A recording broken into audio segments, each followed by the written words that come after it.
Our program today. Some days you get up and you're like, you know what? I've got a lot of energy. I'm ready to go. I feel good. Things are matriculating in the right way. I'm awesome. I'm ready to go. And then there's days you wake up and you're like, we're loaded. We're loaded in a lot of good ways. Packers continue their quest for the postseason. You got football on the tube tonight, which is a good thing. I'm prepared for it. I'm ready to go. I had meetings this morning. So I was up early today, got my day going. And then you come in and you know what today's going to bring. You got Paul Allen, the voice of the Minnesota Vikings, going to be joining us. PA on the mic, going to be here. Then we got Paul Charchian, also living in Minnesota, but giving you fantasy advice as you get to the finals. This is it. This is where everybody's fantasy season comes to an end. And then, which, by the way, I got to ask him about the whole whiskey deal. I was listening to another station that he was on this morning, and to our sister station in Milwaukee on 97.3 The Game. And I heard Paul, and I know I was in that league, and I'm like, I didn't realize I got to buy a bottle of whiskey, but I guess I got to do that. And Paul is obviously one of the finalists. He's playing in the championship this week, so we got that going on. And I know Ben Kenny has absolutely positively no care for any of that. And then the coup de grace is we get our girl Stacey Dales of the NFL Network back. So she's going to join us today as well. So we got a banner show. Ben, how is the tire? It's great. It's fixed. Frankly, after it was flat yesterday, I decided to have a good attitude about it and think that my day could only get better. Mm-hmm. And it got much better. I had the most pleasant car fixing experience I have ever had yesterday. Really? Why? Well, so I had discussed that there wasn't a spare in the car. And I got home after the show yesterday, waited 2 hours for AAA to come. I figured I was going to have to get towed to a tire shop to get the tire fixed. Mm-hmm. But the guy shows up after 2 hours, looks under the car, and there is a spare there, just not in the place I was looking. So hand up, that's my bad. So at that point, it's like, okay, I'm going to put the spare on, but he's already there. So why would I put the spare on while he's there? So he did it. Go ahead. Yeah. Like, I think I could change a tire. I just didn't need to in that setting. But then I drove it to Discount Tire. Shout out to Discount Tire. Great experience. And they fixed it for free. Really? That's not a bad way to go. You got a free tire fix. Guy changed your tire, and it didn't really cost you anything because you're already a member of AAA. Yeah. AAA, by the way, should be paying for some sponsorship on this program. We've given them plenty of shouts out. There you go. And we got 20 minutes of show content this morning wondering if I really could change a tire. And I think the answer is yes, but it's really hard to say. Like, I haven't had to do it. Here is one thing that I will state. When I got my car, my very first car, my dad pulled me outside and said, son, come on. And so he took me to a parking lot and he threw the keys, which was a baseball field up by our house. He threw the keys, whaled them into the field and says, you cannot go look for those keys. I don't know why he did that, but he did, until you figure out a couple of things. One is where the dipstick is for the oil. The dipstick is for the transmission, where the brake fluid is, how to properly check your radiator, and how to change the tire. After that, we'll go look for the keys. And so I sat there, and I had to. He had some rags in the trunk, and because thank God he'd already opened the trunk, because otherwise we'd have to go find the keys. It was an old Chevy Nova, and we went and in the trunk, pulled the tire out. I had to jack it up. It was one of those old click jacks where you had to hook it into the bumper. You won't remember those, but you had to hook it into the bumper, and then you lifted the bumper up, and the bumper raised the car, and then don't raise it all the way up. You got to leave a little bit on the ground, so that way when you spin the lug nuts, it doesn't spin the wheel. Oh, okay. So I had to do that, drop it back down, change the tire. Then I had to take the rags and check for the oil and all the other stuff. And then he said, there you go. You've changed the tire. You've checked your fluids. You're ready to go. You're safe for your trip. Where's the windshield washer fluid? I had no idea at that point. He had to show me. And we checked that. Even had a gallon of windshield washer fluid in the trunk, filled it up, and then we went and looked for the keys. What we didn't realize is when he threw the keys that the key ring broke, and 2 keys, meaning the front door key to our house and the garage door key to our house, had both broken off. So we had to spend a little extra time in the field. Couldn't you pocket run? So we did. Got the keys, got it all home, and then I was ready to drive the vehicle. Just saying. So if you're a parent out there and the kid's getting ready to head off to college, much like our young Ben Kenny here, I'd say, you got to learn where everything is and how to change a tire, and then you're good to go. Because your whole life would have been different had you known how to change the tire and where it was. No. I got to stop you there. I was taught how to change it. That was Then how did you not know your car didn't have a spare tire or had a spare tire on it? Even my parents didn't know it had a spare. They thought it didn't. I was going through the trunk and going down as far as I could go. It was under the car. Mm-hmm. Even my parents who used to have the car did not know that. But I was taught how to do it. I just haven't had to do it. I haven't had to apply the skills. So I think if it came down to it, I could. Okay, I'm going to have to ask you a question here. In today's day and age, with everything we have at our fingertips, couldn't you just Google where is the spare tire on X car? One would point to that as a likely course of action. Listen, it was 7 a.m. I had to get to work. Just admit your dumbassery and move on. Say, yes, I could have. There's no service in the garage. No, it's impossible. There's no service in the garage. Oh my God, that's awesome. That's awesome. Because I do that for everything now. If I don't know, the other day the filter on my refrigerator went out. It had the red light that came on, and I don't use it because I've got filtered water anyway. So it's not like I have to go out and replace all these purification filters in my house. So all I do is reset the button, and I had no idea how to do it. And it's what I always do. Why go look for the manuals when all you got to do is Google it, and it shows you in basically 47 different videos how to do it. I'm like, oh, okay. There you go. Hit 2 buttons at the same time. Boop. It's off. Good to go. Even I know that. So there you go. You good? Oh yeah. No, I'm having a terrific day. Oh, yeah, I was able to drive to work. You could drive to work. You had peace of mind. What was wrong with the tire? Did it have like a nail in it or something or what? No, there was a little hole and they patched it. Okay, good. All right. All is right with the world. We're off to a flying start today on the program. We've learned a little bit about car maintenance, little advice for parents. Ben Kenny needs to use Google more often and has to find a better garage with better service. So we're off and running. Life is good as we know it. Packers, in the meantime, they're efforting towards the postseason. Can they get there? Aaron Rodgers, hopefully back at practice today. Christian Watson, will wait and see. Doubtful that he's going to be playing in this game, although it's still up in the air. We'll have to wait really until tomorrow until everybody's officially ruled in or out. But Bakhtiari back at practice. Now we'll wait today to see how he does and how he feels coming back after the appendectomy and how sore he's going to be today, or maybe how not sore he's going to be today. We'll have to wait and see. So a lot of good stuff there. And in the meantime, we've got meaningful football. By the way, our guy, Lance Leipold, did you watch that game last night, Ben? You're a college football fanatic. Oh, yeah. Holy crap. I felt so bad. I do have to ask the question. And I texted Lance. I said, hell of a season. Congratulations on your first year at Kansas, blah, blah, blah. But I didn't want to look at him and go, how in the hell do you take the ball out of your quarterback's hand and allow somebody else to throw that pass? In case you didn't know, Kansas went to, double or triple overtime last night. And then they get into 2-point conversions. Once you get past the touchdown stage, then it's each team starts running 2-point conversions. And they were matching 2-point conversion with 2-point conversion. And their quarterback, who had such an incredible game, just was on point and play fakes and looked so good. They got a little cute. And they ended up running an end around kind of play fake. And what happened was they had, I think it was either the tight end or the wide receiver. I can't remember which, but they ended up being the ball handler and the passer. And it was their backup quarterback. Was it a backup quarterback? Okay. I just watched the play.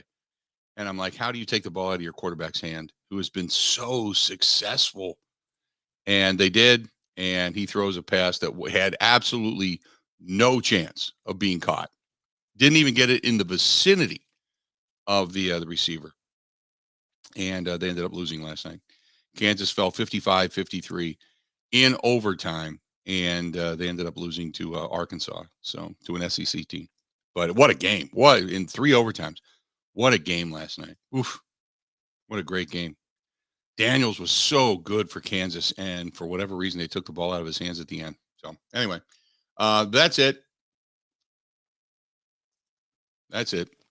So, good year at Kansas, successful year at Kansas, and Lance Leipold taking over the program and gets his, I think I said first year. I think it's his second year, if I'm not mistaken, but his second year at Kansas, and he, puts them on first successful year. He puts them on College game day. They started off the season undefeated, a lot of hope, a lot of aspirations, put them on the national map. So good stuff for our guy, Lance Leipold. That would have been go ahead. Wisconsin's first win against the SEC since 2016. I didn't realize that in that particular way. That's a roundabout way of looking at it, but yeah, you're right. Wisconsin head coach Lance Leipold, right? For 3 minutes, right? When everyone wanted that. Well, he was a head coach in Wisconsin for UW Whitewater. You can take it in that direction too, can't you? Right? You can do that. I mean, technically, you'd be correct. Take it and run with it. 877-867-1670. If you want to find us, do it. You can find us phone number that way. You can find us over on Twitter at Bill_Michaels, or at Ben Z Kenny. If you want to hit him up with any automotive tips, you can send them over to Ben there. You can find us over on the Facebook fan page. Go to facebook.com/The Bill Michaels Show. On YouTube and on Twitch TV, it's just simply Bill Michaels Show. And then the email is thebillmichaels@gmail.com. The website, thebillmichaels.com. And you can find us always on Spotify, Apple iTunes, Google Podcasts. You can find us on many different apps. The Zone Madison is our main app. WOZN, The Zone in Madison, is our main app. You can catch the show there live each and every day. But you can find us on many other platforms as well.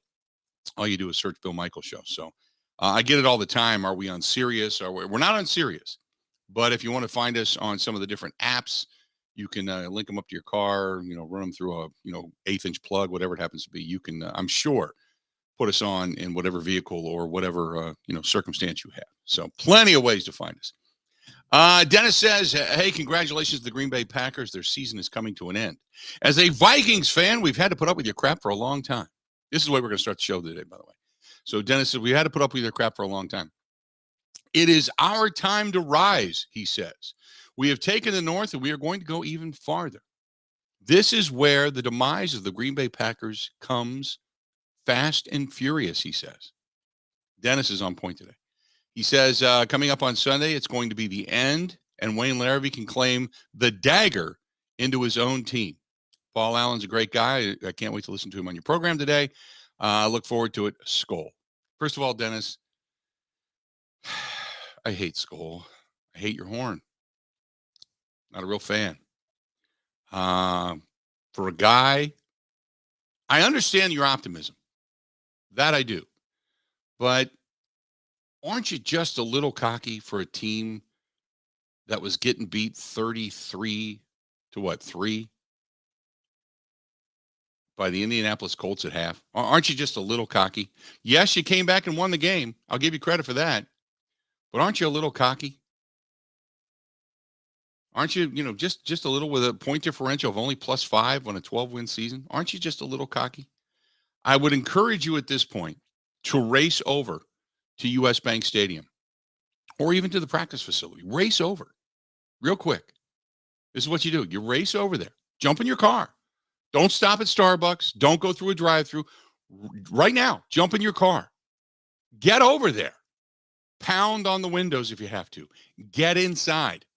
Tell them you need to check something real quick, okay? Real quick. This is all you need to do. Run in there. Just say, look, I want to check the trophy room. And they're going to look at you, and they're going to go right down here. And then you're going to realize as you put your palms to your head and you start to scream as you grip your hair, no! And then you realize, you're like, wait a minute, nobody stole our trophies. We haven't won anything. There you go. Little cocky. Enjoy the ride. Just saying. Let's do this. We'll take a quick break. We'll come back. Got a lot more to get to. Good day today. Stay tuned. More of the Bill Michaels Show next. Covering Wisconsin sports like a blanket. This is the Bill Michaels Show on the Wisconsin Sports Zone Radio Network.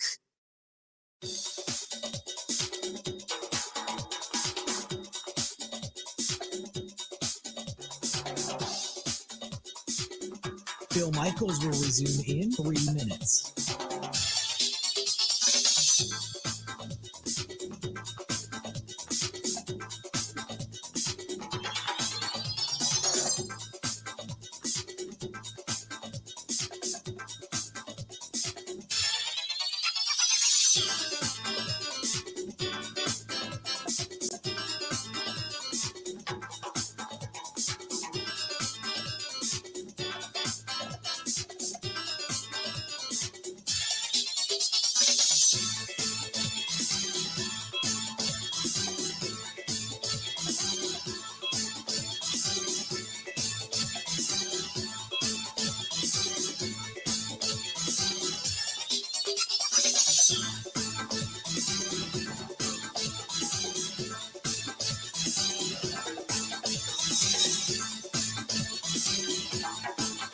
Bill Michaels will resume in 2 minutes.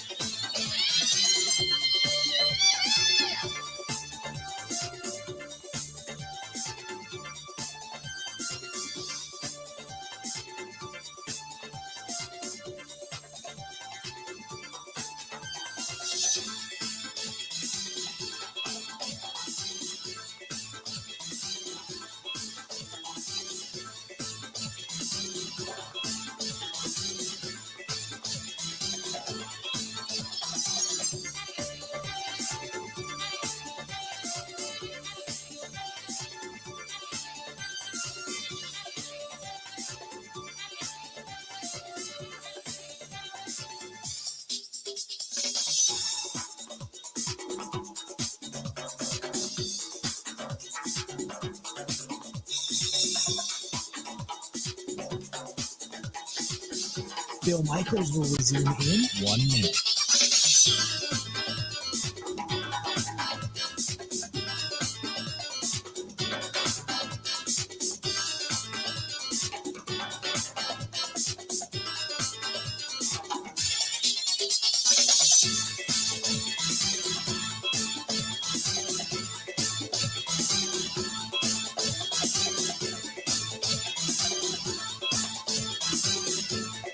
Bill Michaels will resume in 30 seconds.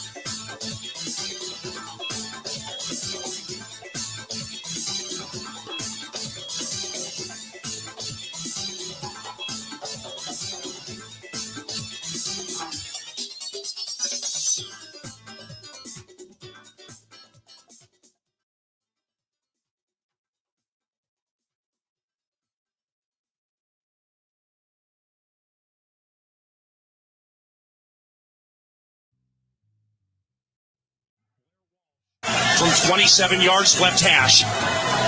Snap good, spot down. Walsh's kick is up, and it is no good. He missed it. Are you kidding me? The season can't end like that. He missed it left. Oh, the trials and tribulations of the Minnesota Vikings. The call there by Paul Allen. We're going to have Paul Allen coming up here in just a little while. Stay tuned for that. 877-867-1670. This portion of the program brought to you by our friends at Steny, second to National Walker's Point. Fantastic place. Was down there on actually Christmas Eve. Their staff was so great. Open on Christmas Eve. We went down. We had a Bloody Mary and had a few wings and the Bill Michaels garlic cheeseburger. Just had a wonderful time. And they were just, and all the staff that came in on Christmas Eve all volunteered to be there. Which was cool. They all just wanted to spend Christmas together and hang out, and we had a wonderful time down there. So just great people. If you're going downtown, catching a Bucks game, Marquette game, Admirals game, UWM Panther game, whatever it happens to be, they run shuttles, and also they've had shuttles going for the hockey tournament that's been downtown, brought to you by Quick Trip. So whatever's going on downtown, and even in the music events, they run shuttles to damn near everything. So check out our friends over there at Steny, second to National Walker's Point. Terrific place. A lot of fun, even better people down there. Stop in, tell them we said hi. 877-867-1670. If you want to find us, please feel free to go ahead and do so. So the Packers getting ready for the Minnesota Vikings this weekend. And last night took a lot of grief. I was out at talking about Club Paragon last night. And took a lot of grief when we made our picks. Ebo and I made our picks last night. He's taken the Packers to get the win. I did not. I said, look, I've had a bad feeling about this game. I had a pretty good feeling about the Miami game, even though I did pick Green Bay to lose. But there was just a feeling that I thought they could go down there and get this win. They're riding momentum. Coming home this Sunday, the Vikings are a pretty good team, man, with Adam Thielen, Justin Jefferson, TJ Hockenson now on the mix, Dalvin Cook running the football. Their offensive line's not great, but they're adequate. Kirk Cousins is playing pretty well. I just don't know how the Packers are going to cover the weaponry that the Vikings have. The Packers have struggled. They have lived by death by 1,000 cuts and playing soft coverage. I can't imagine Joe Barry all of a sudden, throwing caution to the wind and playing aggressive, go get 'em football, But if Christian Watson's not going to play in this game, then, man, it really becomes tenuous. You've got, Aaron Jones still nursing that ankle. A.J. Dillon's solid, don't get me wrong, but, you don't know if Bakhtiari is going to be back. And then you're relying on Dobbs and Cobb and Lazard. And, I love Alan Lazard and such, but Alan Lazard's a guy. There's no downfield threat. And, after Christian Watson dropped that ball in the opener, Rodgers didn't go back to him, and they didn't have a downfield threat. And basically what happened was the Vikings teed off. They said, we're coming after you. And they harassed Aaron Rodgers all day. I don't see things changing. And I have not seen enough creativity or enough go get them. It took the secondary coach to get into guys' asses. Joe Barry, the only thing Joe Barry's going to ever give you is maybe an audiobook that's going to cure insomnia. And he'll do it. He'll read it for you. And then you can go to sleep. I don't see the inspiration in it. I hope I'm wrong, but took a lot of grief last night. I welcome it. I hope they win. It's great for two reasons. One is, as a fan, you hope they win, but it's great for our business if they do. So there's a lot of selfish reasons that I'd love to see the Green Bay Packers win. I'm just trying to be honest and say I can't unsee what we've seen. And I can't believe that Joe Barry is going to throw caution to the wind and say, Jair, wherever Justin Jefferson goes, get in his jock, you go. Go be the man. We haven't seen it all season long. What do you think now all of a sudden he's going to change his ways? I hope I'm wrong, but we'll see. We'll see. 877-867-1670. You want to find us, please feel free. Maybe you think the same thing. Maybe you don't. We got our, like I mentioned, we got Stacey Dales coming up here in about 35 minutes from now. We're going to talk with her off the NFL Network. Paul Charchian is going to join us today at noon, talk about fantasy championships. We got our NFL picks coming up against the spread, which, by the way, where are we standing right now, Ben? Oh, big week from my perspective. I went 3-0. I am now 500 on the season, 23-23-2. You went 1-2. You're 25-21-2. So a 2-game lead entering the final stretch. Boy, I went 1-2 last week. Now, I'm trying to think. Who did I pick last week? I would have to go back and check. Okay. Because I thought I took Pittsburgh. Or no, I bet against Pittsburgh. I know that was one of my losses. The game you won was the Rams. They just demolished the Broncos. Yeah. I can't remember after that. I think the other game I picked was Pittsburgh. Bears +8. They lost by 22. Oh, that's right. That's right. Forgot about that one. Yeah.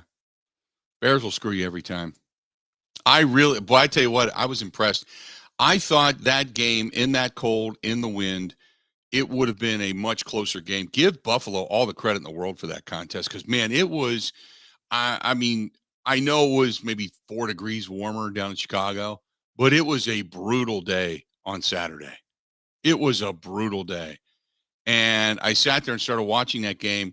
And I remember thinking to myself, because the Bears were up 10-6 at half. And I thought, wow. And I remember I made that pick, but I thought, wow, this could be a major upset. I thought the Bills would handle the weather much, much better. And then they had that explosion in the second half. And it was and the Bears just packed it in. You could see the Bears got really cold really fast, and they just said, okay, screw this. I'm done. And that's right. Bears got blown out in that contest. So we'll be back at it again today. I was a little disappointed going 1-2. A little disappointed. 877-867-1670. Frank over on the Bud Light live stream says, I much prefer an honest assessment than being told, rah, rah, rah, this is a great team. They're going to win this, though. Frank, there you go. Got a whole lot of people chit-chatting with each other over on the Bud Light live stream today. Darren says, how about Paul Allen's call of the Favre interception in the NFC Championship game against the Saints, or his call in Arizona, the last regular season game that put Green Bay in the postseason a number of years ago? Those are both classics. Oh, they're going to ruin the surprises. Yeah, come on. Yeah. It's like Christmas. You got to open up one present at a time. You just don't unload, Also, Merlin saying, hey, it's okay to be optimistic and hopeful. Nothing wrong with that. The optimism and the hope, I never want to take away. I said a while ago, and this one's from Dave. Dave says, what about your declaration that the Green Bay Packers were dead weeks ago? I completely agree with you. I called them dead. I hope they took my words, put them on a bulletin board somewhere inside that locker room. If I'm the inspiration, go for it. After that Detroit game, what we witnessed was so awful. I thought, there's no way. There's no way they're going to come back and do this. Getting beat 15-9, red zone picks, turnovers. Rodgers looked terrible. It just looked like everything was spinning out of control. And then you thought, oh boy, here comes Mike McCarthy. This is where he picks the dog up by the tail and spanks its ass. That's what's going to happen. And instead, the Packers came out with fight. They fought hard. They got the win. But then the next two games where you get, what was it? The Titans beat them at home. Then they go on the road and they lose to the Eagles. And I thought, okay, that's it. They gave it their all. The defense just doesn't have it. But then you saw the Bears coming. You thought, okay, they'll beat the Bears. I even was worried about that game, but okay, they'll beat the Bears. For 3 quarters, I had a right to worry about that game. The Rams, we knew the Rams sucked, right? So you're like, there's a little bit of hope here mathematically, okay, But we've already put the dagger in them after that Lions game. It's over. No big deal. Here come the Rams. They'll beat the Rams. And then after that, they'll get beat by the Dolphins. They'll get beat by the Vikings. Probably get beat by the Lions. That's the way the season's going to end. And then they got a couple of wins. They got a spark in the fourth quarter of that Bears game. And you went, oh, okay. Maybe there's something here. And then Rodgers said, well, hey, we just one game at a time. We just, if we win out, blah, blah, blah. But he wasn't, even Rodgers was like, I'm not giving you an RELAX. I'm not giving you a run the table. I'm not giving you a quote. We just can control. We can control and try to win this week. Okay. And then, you get a win over the Dolphins. Because the Dolphins game, that was the eye opener for a lot of people. Because the Packers looked like the Packers in the first quarter of that game. Packers looked like the Packers in the first half of that game. Right? Red zone offense sucks. Defense is getting chewed up. Everything you thought, okay, it's going to end like this. If it goes this way in the second half, it's going to be, 42-17. Packers will lose this game going away. Season comes to an end. Everybody was right. There you go. And it never happened. Suddenly there's like, wait a minute. Maybe there is some magic in that old silk hat they found. Holy crap. They're getting picks. And, the other aspect of this is, Tua threw it away. That's fine. Packers still made plays. They still caught the interceptions. And aren't they the ones that got to Tua to begin with, that slung him to the ground? That what everybody seems to think in the first half of that game in the second quarter is when he banged his head on the back, on the back of his head on the ground. Packers are the ones that got to him to do that to begin with, right? Sure they did. So they put pressure on him. They did a few things, screwed it up. Okay, Packers earned the win. If you get a win, you earn it, right? It's not like the Dolphins just handed it to you and said, here, run the other way. We'll go ahead and just sit here and watch you run into the end zone. So Packers earned it. Packers got a win when nobody thought they'd get a win in Miami. And now they're starting to flow a little bit. Now they actually come in as favorites into this game. Vegas is saying, hey, Packers fans, look, wait a minute. And then you look both ways. You're like, hey, between you, me, and the fence post, this Vikings defense, this purple people eater crap, this Vikings defense sucks. Get past it. Get past the mentality of they're leading the division. They've won the North. They've claimed the North. Get past that crap. This defense sucks. They gave up 33 in the first half to the Colts. They suck.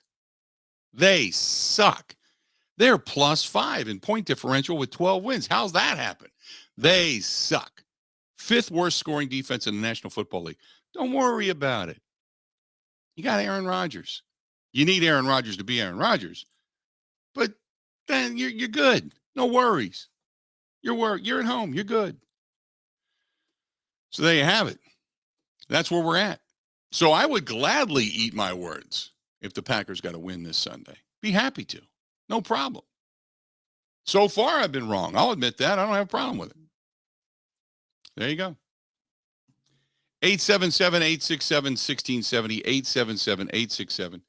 877-867-1670. Great stuff. Let's do this. We're going to start taking phone calls. We'll open it up. Coming up after the top of the hour, Stacey Dales is going to be joining us. Looking forward to that. Going to hear from Paul Allen a little bit later on in the program. Also, Paul Charchian today with fantasy football. Good stuff on tap. Speaking of good stuff, I did it yesterday because the coupon was about to expire. Stopped into Quick Trip, and I filled up 17 gallons worth at 20 cents per. Did you see gas jumped? It's over $3. It went from $2.59 to $2.79 to $3.09. $3.09 this morning. But yesterday at $2.79, I got it for $2.59. Loving it. That's because I'm using that Quick Rewards app. Love it every day. That's our friends at Quick Trip. Use your Quick Rewards card, and they will pay you off big time, whether it's a free sandwich, which tastes even better, or it's 20 cents off a gallon of gas. I'll take that every damn day of the week. Good stuff from our friends over there at Quick Trip. Stop in, make sure you sign up, download the app, use your Quick Rewards card, and you are good to go. That is our friends at Quick Trip.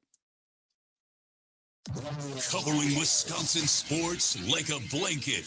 This is the Bill Michaels Show on the Wisconsin Sports Zone Radio Network. One of the worst things that you can hear, you have cancer. The worst is when you hear the words, your child has cancer. When a child is diagnosed with cancer, it changes their world. Sometimes they can't even do things that they really love, like playing soccer, riding a bike, going to prom, attending school. Children with cancer spend a lot of time away from others. I'm in the hospital, treatments, tired, nauseous, and they feel isolated. That's where Special Spaces Wisconsin steps in. They provide these children with a special space where they can not only sleep, but they can play, they can heal, they can spend time away from the challenges of their illness. It's a customized bedroom designed just for them. How about a princess castle or a pirate ship or a sports-themed bedroom?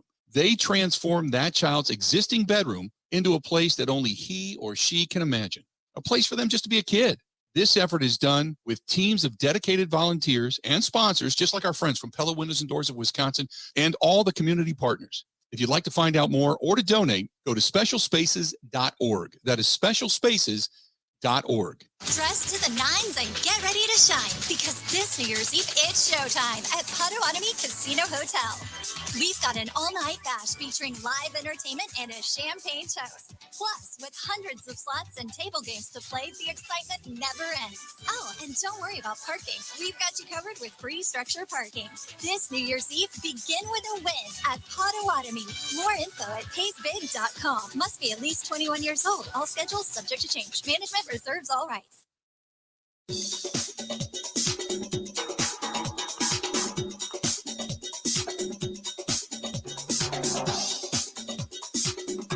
Bill Michaels will resume in 5 minutes.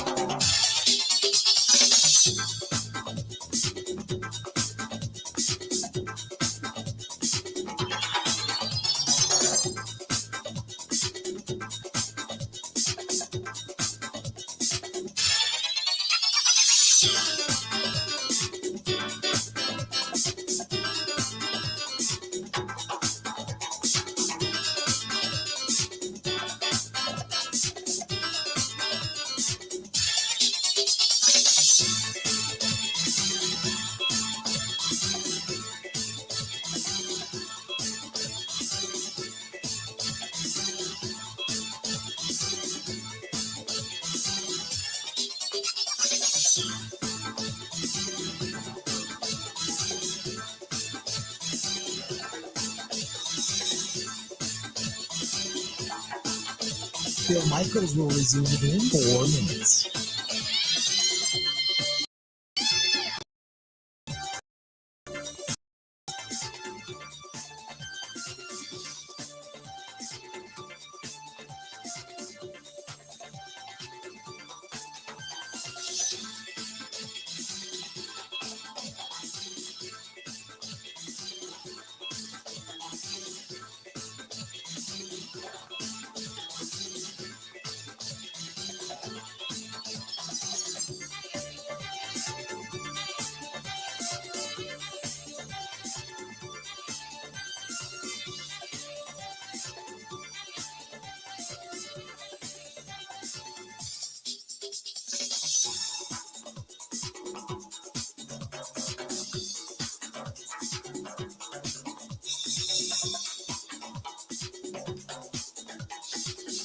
Bill Michaels will resume in 3 minutes.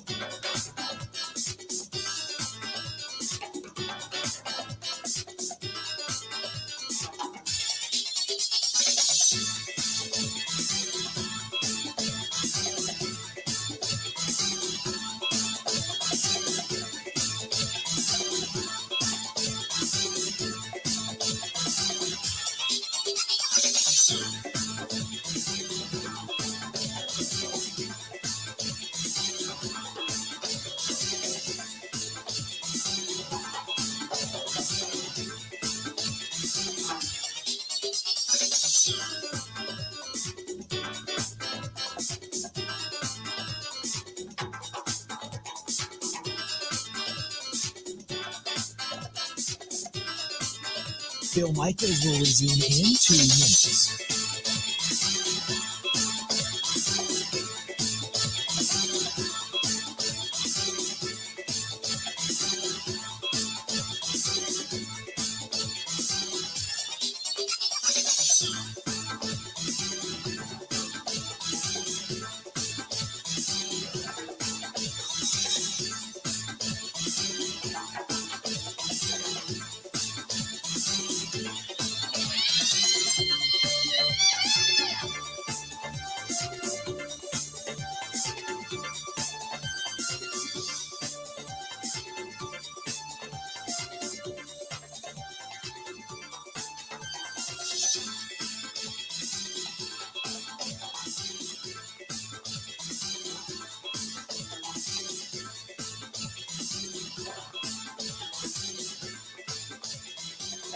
Bill Michaels will resume in 1 minute.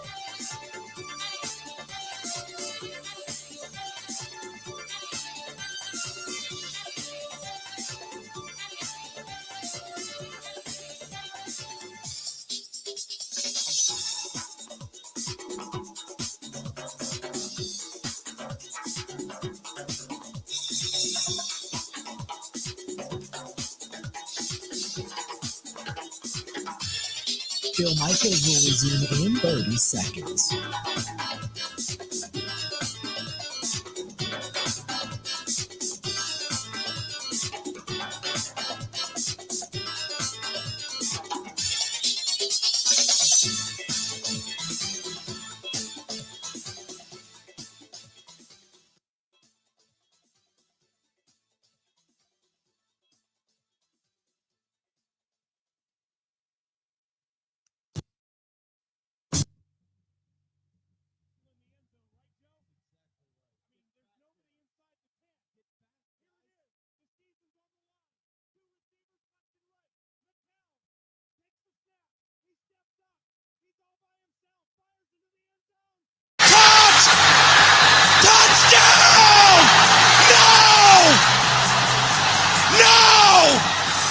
Cardinals have knocked the Vikings out of the playoffs. Oh, there you have it. Merry Christmas. You know, I will say this, though. They have had some cardiac comebacks this year. That 61-yard field goal to come back and beat the Indianapolis Colts a couple of weeks ago was what a comeback. And Paul Allen's been on the receiving end of both the negative and the positive. And we'll hear from Paul coming up a little bit later on the show. But Packers getting ready to take on the Vikings. Vikings have broken so many hearts over the years, so many hearts. And hopefully, as a Packers fan, they live that pain again coming up on Sunday. Although for them, in reality, as Whiskey Dave says, it's not going to matter for the Vikings fans if they lose this game. They've already won the North. They can claim that. What will matter for the Vikings fans is if the Packers get them in the first round of the postseason and go into US Bank Stadium and beat them. I've been saying that all along. If the Packers go into US Bank Stadium and get that win, that will be an overly joyous day for many, many, many Packers fans. That would be, that would be basically teeing up the sack of every Vikings fan, and then kicking it through the uprights. That, only the Bears fans would know that pain a little bit more than the Vikings fans would, because they felt it in an NFC Championship game. So we'll see what happens. But you got to take them one at a time. Big one coming up this weekend.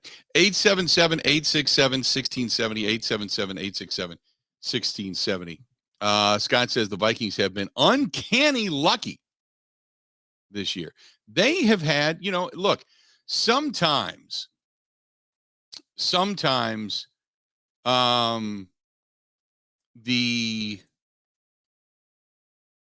you make your own luck. Good teams make their own luck. All you need is the ball to bounce your way. Yeah, I agree with that.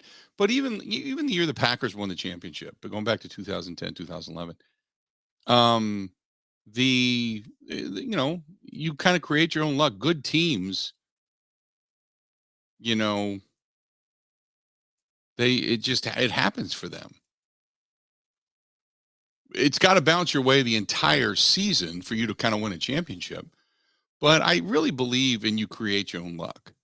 I'm a big, every now and then, you get you slap the ball out of a quarterback's hand as he's back to pass and the ball hits the ground. Now, does it hit the ground and bounce to your guy, or does it hit the ground and bounce to their guy? If it bounces to your guy, it means, already being in field goal range or even a touchdown. If it bounces to their guy, they live to fight another day.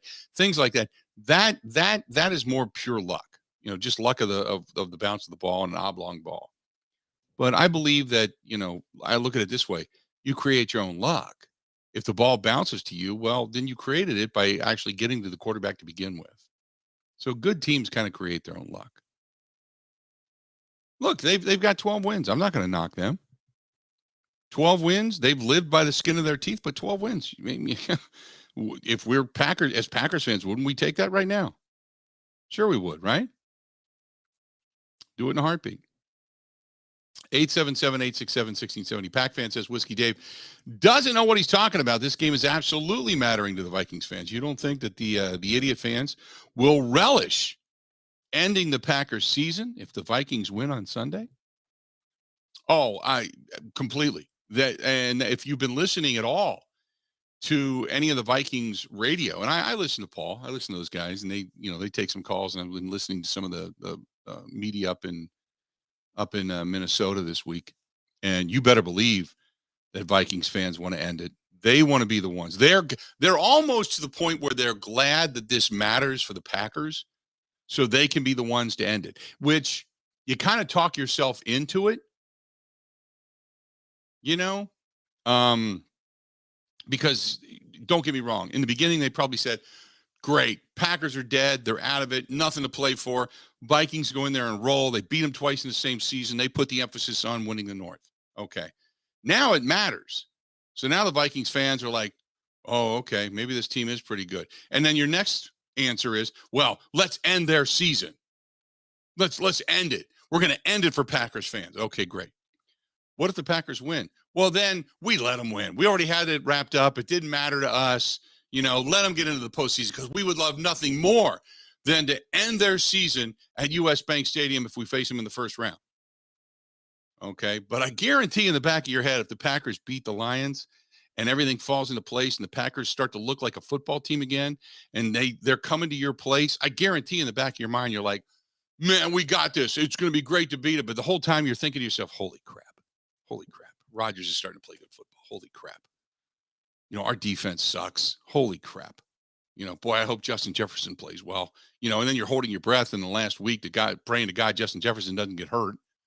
Oh my God. Oh my God. That's what you're thinking.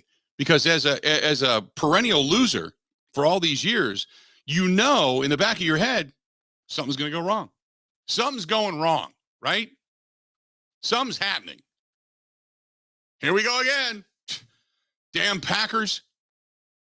So I would agree with Pack fan. They would like nothing more than to end this run by the Green Bay Packers, no doubt.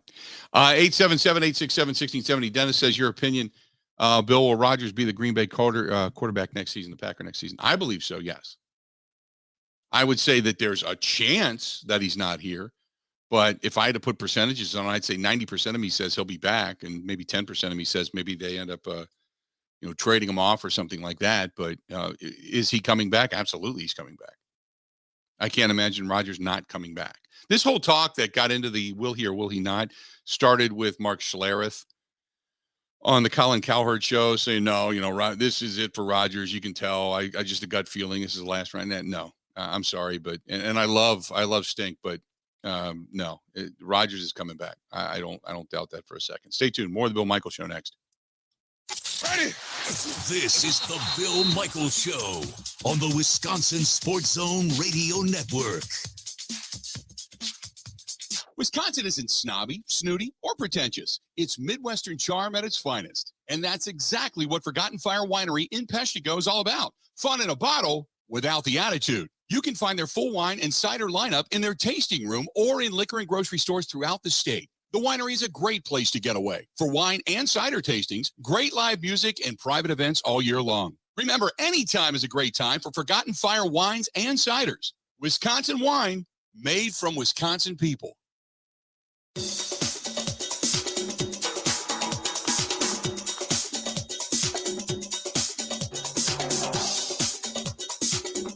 Bill Michaels will resume in 3 minutes.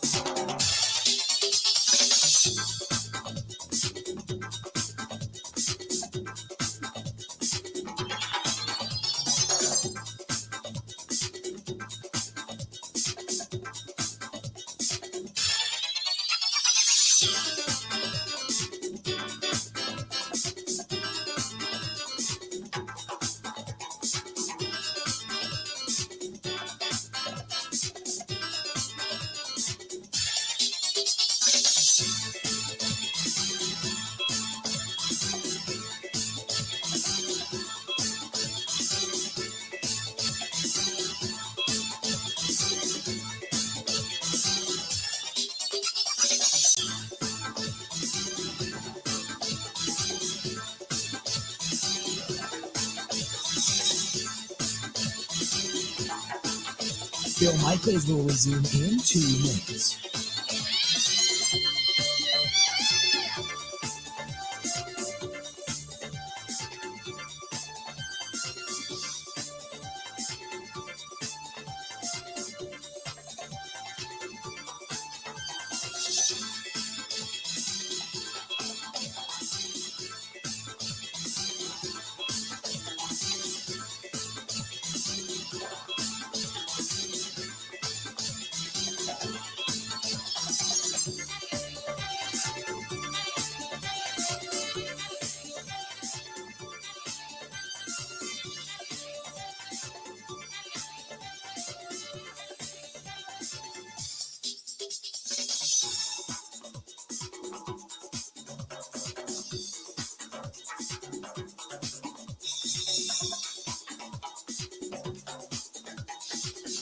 Bill Michaels will resume in 1 minute.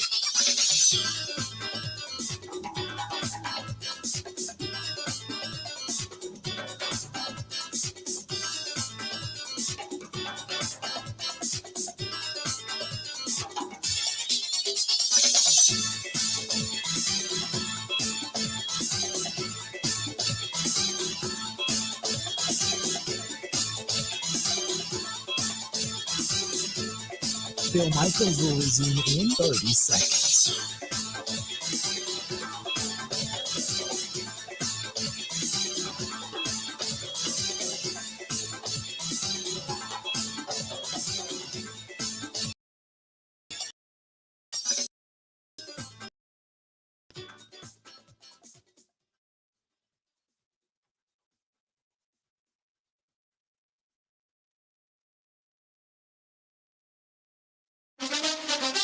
Now, in Green Bay, here's Mike Clemens. The Packers held practice outdoors, getting ready for Sunday's game against the Vikings here at Lambeau Field. David Bakhtiari on the field for the first time since heading to the hospital to have an appendectomy 4 weeks ago today. The Packers had to place defensive tackle Dean Lowry on IR after suffering a calf muscle injury Sunday against the Dolphins. Matt LaFleur. It stinks for Dean. It stinks for our football team.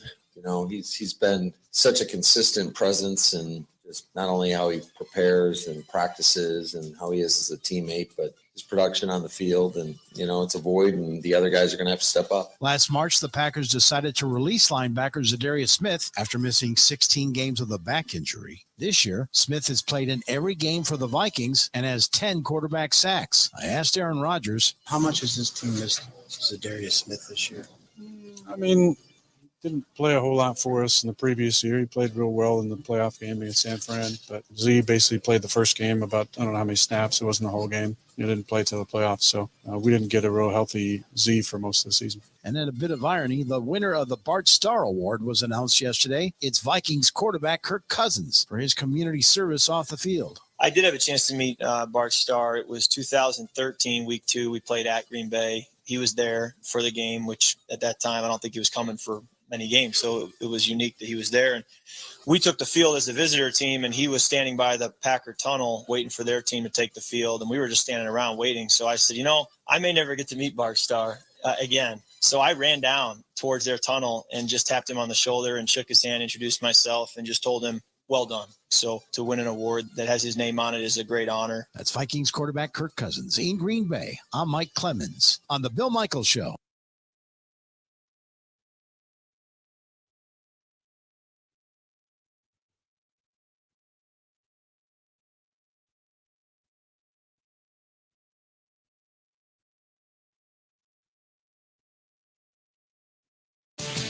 You know, there's a place in northern Wisconsin anybody in the world can go to.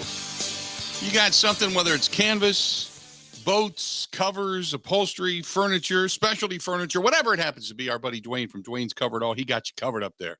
Got you covered. Give him a call, 715-870-2119, 715-870-2119. Wisconsin's best canvas, upholstery, and boat cover provider. Right there in northern Wisconsin. Go to Dwayne's, D-U-A-N-E-S, Dwayne'sCoverItAll.com. That is Dwayne'sCoverItAll.com. Two things that I am fascinated by. One is, and this is a little off the sports topic. One is that I was mentioning, I don't know if it was yesterday or the day before, we were talking about social media and reach and all that kind of stuff. And I mean, there's some people out there, if you think of social media, and shows on social media. I mean, I think the first thing a lot of sports fans think of is Pat McAfee. Huge reach, enormous following, and gets, you know, thousands and hundreds of thousands of viewers a day. Okay. And we get an average on this program anywhere from 5,000 that watch live or rewatch the program throughout the day to sometimes on a good week, we get maybe, you know, 14,000 maybe, or not a good week, a good day, 14. If like on a Monday after a Packers game, it's loaded. The Green and Gold postgame show, loaded. Those things will reach, you know, on a pretty consistent basis, you know, like 7 to 10,000, maybe 18,000 views, I think is the most we've had throughout the season. So a couple of them that have just been atrocious games when people wanted to, you know, tar and feather Joe Barry. Some of the viewership's gotten really, really high. Okay. So we've had a couple of posts on social media lately that have not only gone viral locally, but worldwide. And the only way I know that is because overnight, I will get an influx of viewers and followers from foreign countries. I mean, a massive amount of people. And I have discovered over the last, I guess, 48 hours, maybe a little bit more than that, the amount of Packers fans around the world. And I'll give you a perfect example. The huddle that we do every Wednesday night, the huddle gets anywhere from live, we get maybe 100 people to 200 people watching tops. I mean, it's not huge, okay? But we'll get, by the time the huddle replays by the weekend and going into, say, the Packer game on Sunday or what have you, it will have been watched about 5,000 times. It's not a huge number by any stretch, all right? I'm not sitting here, saying that we're like the destination to go to. That's not what I'm saying. I'm just saying, it gets regurgitated, okay? So last night's huddle, at one point last night, we had 257 people watching the program while we were live at a Club Paragon, right? Okay. I get up this morning. Now it cycles. Overnight, it then hits the people that are waking up, in other parts of the world. I get up this morning, I kid you not, that show has now been watched. Last night's 2-hour program has been watched 127,211 times. It's like this whole enormous tapping of gold of Packers fans around the world have now shown up. It's bizarre, man. Ben Kenny, you weren't here last night to be a part of it. You're going to be a worldwide phenom. People are going to be sending you tires from all over the world. You're going to get German-made tires. BMW is going to start sending you tires, and Toyota is going to start sending you tires, and Honda is going to start sending you tires. Alfa Romeo will start sending you tires. You get tires from everywhere by the time it's all said and done. I think that's why people watched. It's because I was. That's what it was. No. People wanted to see what the trials and tribulations of one Ben Kenny would turn out to be. That poor man can't make it here because he needs a tire. There you go. So to those of you around the world, let us know where you're listening from. We'll give you a shout out and say hello. We got more of the Bill Michaels Show. Stacey Dales of the NFL Network. She's next right here, right after this.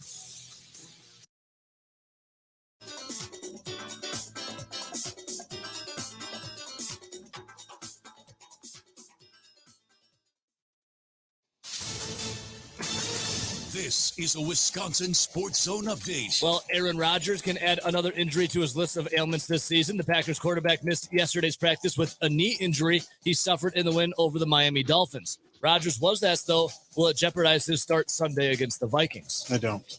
No. Today was a nice little veteran day for me, especially late in the year. Got to work with Nate for the first half of practice and went down for the second half. In addition to Rodgers, cornerback and return man Keyshawn Nixon and wide receiver Christian Watson also did not practice. Both are listed as day-to-day, and there was a little bit of good news as tackles David Bakhtiari and Yash Nyman all took part on a limited basis. Rodgers talks on what it would mean to have Bakhtiari back in the lineup. It'd be great to have him out there. When he's been out there, he's been playing at all-pro level, which is what we've known from him for a long time. So definitely can give us a little jolt if he's out there. Kickoff at Lambeau Field against the Vikings Sunday at 3:25. Rural Mutual Insurance, keeping Wisconsin strong. Get insurance from a company who knows Wisconsin and cares about your community. You may know Rural Mutual Insurance as the #1 farm insurer, but did you know they also offer competitive home and auto rates? Visit ruralmutual.com to learn more about products and discounts. Rural Mutual Insurance, keeping Wisconsin strong.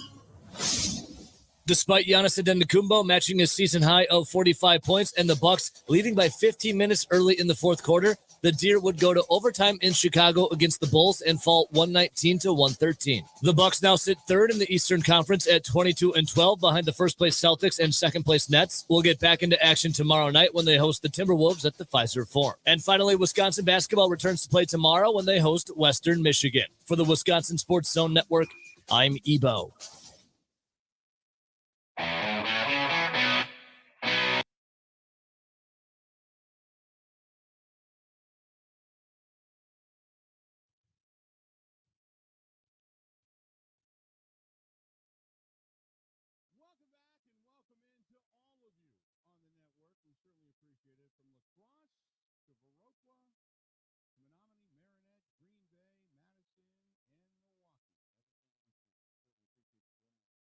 on the Bill Michaels Sports Talk Network, all brought to you by our friends at Bud Light. Bud Light, the official beer sponsor of our network. We certainly appreciate them being a part of it. I love this girl. I love the pictures on her Facebook page, and I love the fact that she's a dog lover, and she was dressed like she was living as an Eskimo up in the Antarctic somewhere. The last time I had a chance to see her post on Facebook. Stacey Dales of the NFL Network now joining us on the program. Stacey, how you been?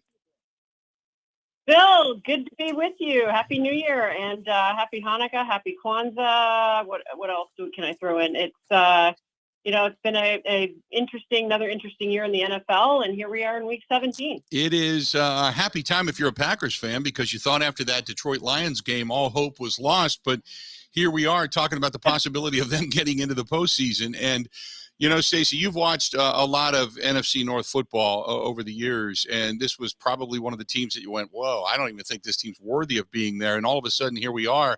So give me your thoughts. Let's start first and foremost with what the Packers have done over the last 3 weeks. Yeah, they beat two lackluster teams. Yeah, Tua had a concussion, but they won in Miami, something a lot of people didn't think they could do. Are they really on the rise, or are we kind of fooling ourselves?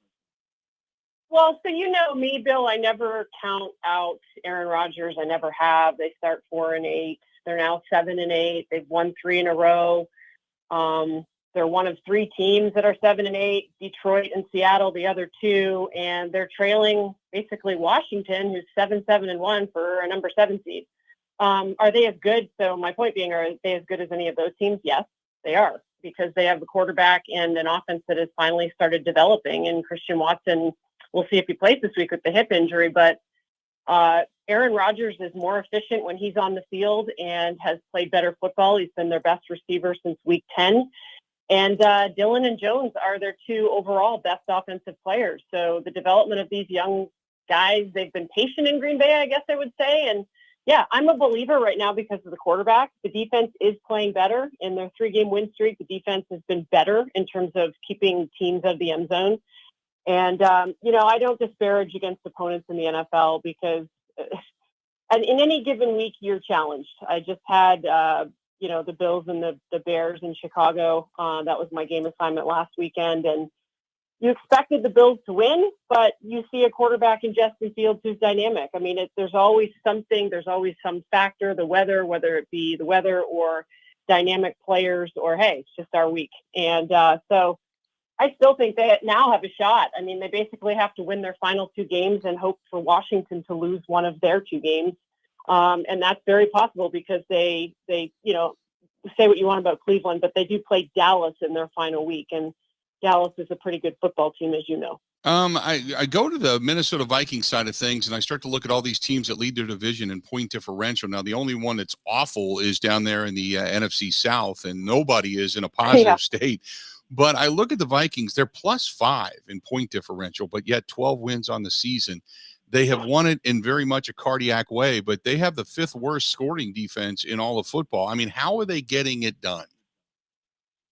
Well, they're getting it done because they may just have the best, skill players in the NFL in totality. I mean, they add TJ Hawkinson. He's, literally now having a career best season under Kevin O'Connell and company. I mean, so the tight end has been a great addition. Justin Jefferson, the best downfield receiver this year in the league. I mean, I'm sure you would agree if you look at the numbers, Bill, like he leads downfield in terms of yardage, receiving yards. Thielen is Thielen. Delvin Cook is Delvin Cook. Kirk Cousins has played good football. And it's been weird.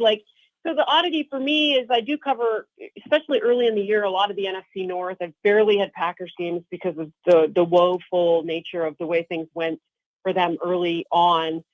But the Vikings have won 11. They're 11-0 in games decided by 1 possession. And you and I can go back and look at all the remember the Buffalo game where how that was decided? That was insane. I mean, they found ways to win close games. And Kirk Cousins has been pretty good, and we'll see how things roll for them. But you're right. The defense is an issue. That's where Green Bay has to keep up score. They have to keep score and match score or better score to beat the Vikings, because you're right. They're giving up over 400 total yards a game, and their pass defense has been so suspect, the worst in the NFL to this stage. So that'll be interesting for me to see how the Packers challenge them offensively. The big weapon for them is Justin Jefferson. Last time he just ate the Green Bay Packers up. Crossing pattern, soft coverage, soft zone. The Packers paid Jair to be the number one cornerback in the league. And while he's not some kind of a crazy pick machine, he's certainly a guy that can deter you from throwing the football in his direction. So do you think that you would, from that thing, and Jair, Justin Jefferson, Jair, you two are going all damn day long. You know what I mean? But I would. Come on. I mean, yeah, I agree, Bill. I mean, as I mentioned, Justin Jefferson, he leads the NFL in receptions and receiving yards. And Matt LaFleur came out and said, but, I bet it was quite a proclamation. He's the best receiver in football.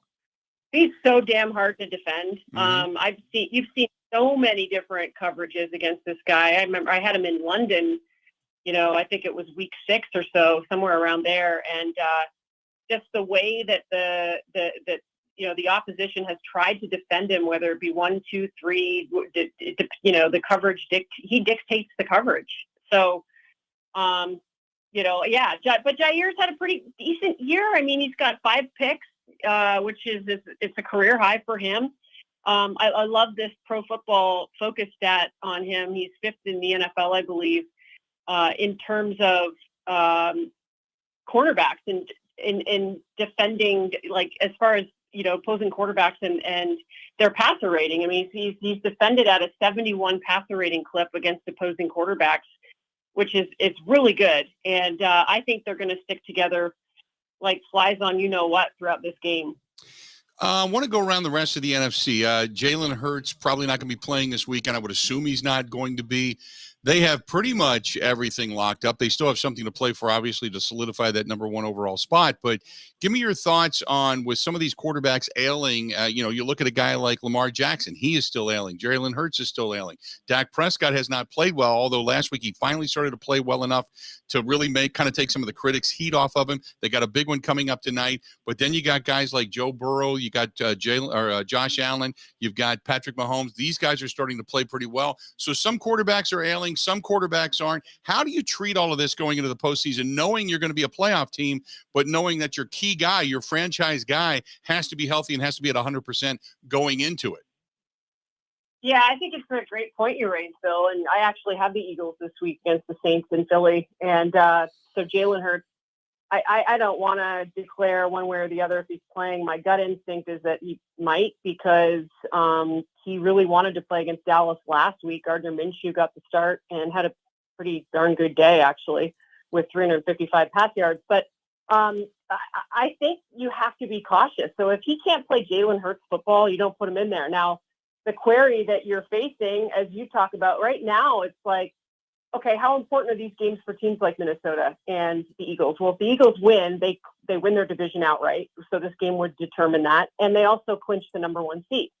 And you know how important the number 1 seed is. I mean, it's what the Buffalo Bills are playing for and have played for. And to make everything come through Orchard Park, and for Philly to make everything come through that place, because I'm sure you've been to games there. It's a nut house. Like, their fans are rabid. I think Ben would agree with me, your producer there. Right. It's a crazy, crazy place to go and play. And the Eagles have been on the road for 3 weeks, and now they're back. So I'm guessing Jalen Hurts is going to want to play. Sprained throwing shoulder, though. So we'll see. He also leads the NFL in design runs. Quarterback designs. It goes him, Fields, Lamar, and Josh Allen, in terms of how teams literally run the football with their quarterback. And so now you look at it, and if he does play, how do they play him, to your point? So it'll be interesting to see. I think Mahomes is obviously back to an MVP level, as you mentioned him. I think Josh Allen is somebody I just don't want to guess against. Joe Burrow is leading this team valiantly, like we saw him do last year in a trip to the Super Bowl. And Jalen Hurts, to me, is the front runner for the MVP. I mean, doesn't play against Dallas. Gardner Minshew was good, but threw 2 picks. If Jalen Hurts plays, do they win? And to me, the mark of the most valuable player is the wins. And certainly you could argue that Patrick Mahomes is pretty damn good too. I want to ask you the Tom Brady saga that's gone on this year. Obviously, a lot of things off the field have gone on for him. Obviously, the Tampa Bay Buccaneers have not been a good team, and they're sitting there with 7 wins right now, a game under 500, but yet they lead their division. I can't remember the last time between him and Russell Wilson. Now he has had Tom Brady's had a way subpar season for him, and then Russell Wilson has completely fallen off the table. How we've seen now Tom Brady's 45 years old though. You kind of expect diminishment, but what has happened in Tampa Bay? Well, I think obviously there's a lot of distractions, and distractions do impact teams. And I think, when I go back to the offseason, Bill, it was I'm going to retire, and now I'm not. And I think anytime you're, as an athlete, because regardless of what level or male, female, whatever it may be, anytime you're deliberating over retirement and then you've got personal stuff going on, which is none of any of our business, I would say, like, that's how I look at it. It still is a factor, and it impacts you. And you're 45 years old, and maybe the team isn't as good, and you don't have your security blanket in Rob Gronkowski. And there's been a number of injuries along the way. There's so many things that pile up. I had hoped after Tom Brady won the Super Bowl that he would retire, because what a beautiful way to end an illustrious career and go out as truly the GOAT. And it's always frustrating when I see a quarterback, you think about Brett Favre, like how good he was, decline in those years. They're just still trying to hang on. And I don't think I have any right to sit and pick apart Tom Brady's game after what he's done. And I've never played football, but I would say that I think the proof's in the pudding when you look at the numbers and the results around him. And the crazy part about it is they still have a chance to win that division, and we'll see over the next 2 weeks. But the more perplexing one has been Russell Wilson. Nathaniel Hackett gets fired, and you kind of saw a team get out in front of that, right? They didn't want to leave a drama hanging at the end of the season, knowing what their decision was going to be in regards to Nate Hackett. But Russell Wilson never really stepped up in just watching them play in that leadership sort of savvy that we remember from Seattle. So that's probably been the biggest story for me of disappointment alongside the Indianapolis Colts this season. Then obviously one more story, and that is Derek Carr getting benched for Jarrett Stidham. Carr saying that he doesn't want to be a distraction. Devontae Adams went there to play with Derek Carr and signed that massive contract to do so.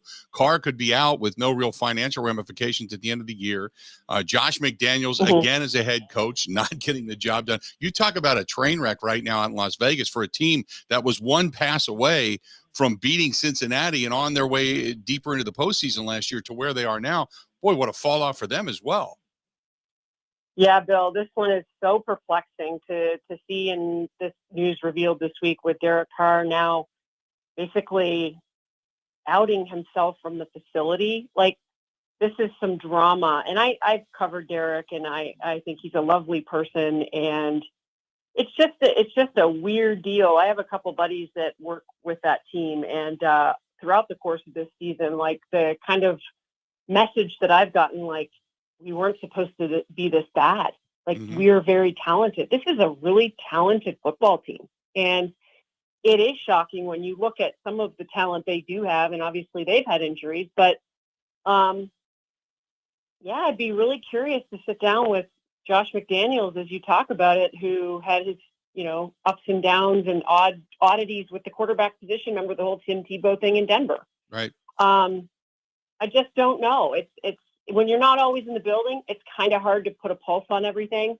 But it's really strange to me how things have ended for Derek Carr with this team this year, because we still have 2 weeks to go. Right. Yeah, no doubt. Stacey, we're going to miss you in Green Bay, but I know you got a good one coming up this weekend, and hope to talk to you again real soon. Love the dog pictures. Hope the family's doing better, certainly, and you stay in touch, okay? Thank you. Yeah, we may see you against Detroit next weekend. We'll keep our eye on that one. Thanks for having me, Bill. You guys take care. Thanks so much, Stacey. There you go. Stacey Dales of the NFL Network joining us for a couple of minutes. Great stuff. Yeah, you talk about some of the weird drama that has gone on. You think to yourself, what's going on behind the scenes down in Tampa Bay? I think that has kind of straightened itself out a little bit, because you would assume that some of the strife that was going on with Tom Brady now has kind of worked itself out. And now you're just into routine and rhythm, and you're just finding out that you're just not that good of a football team. Like everybody got slow all at once. Okay. You understand that.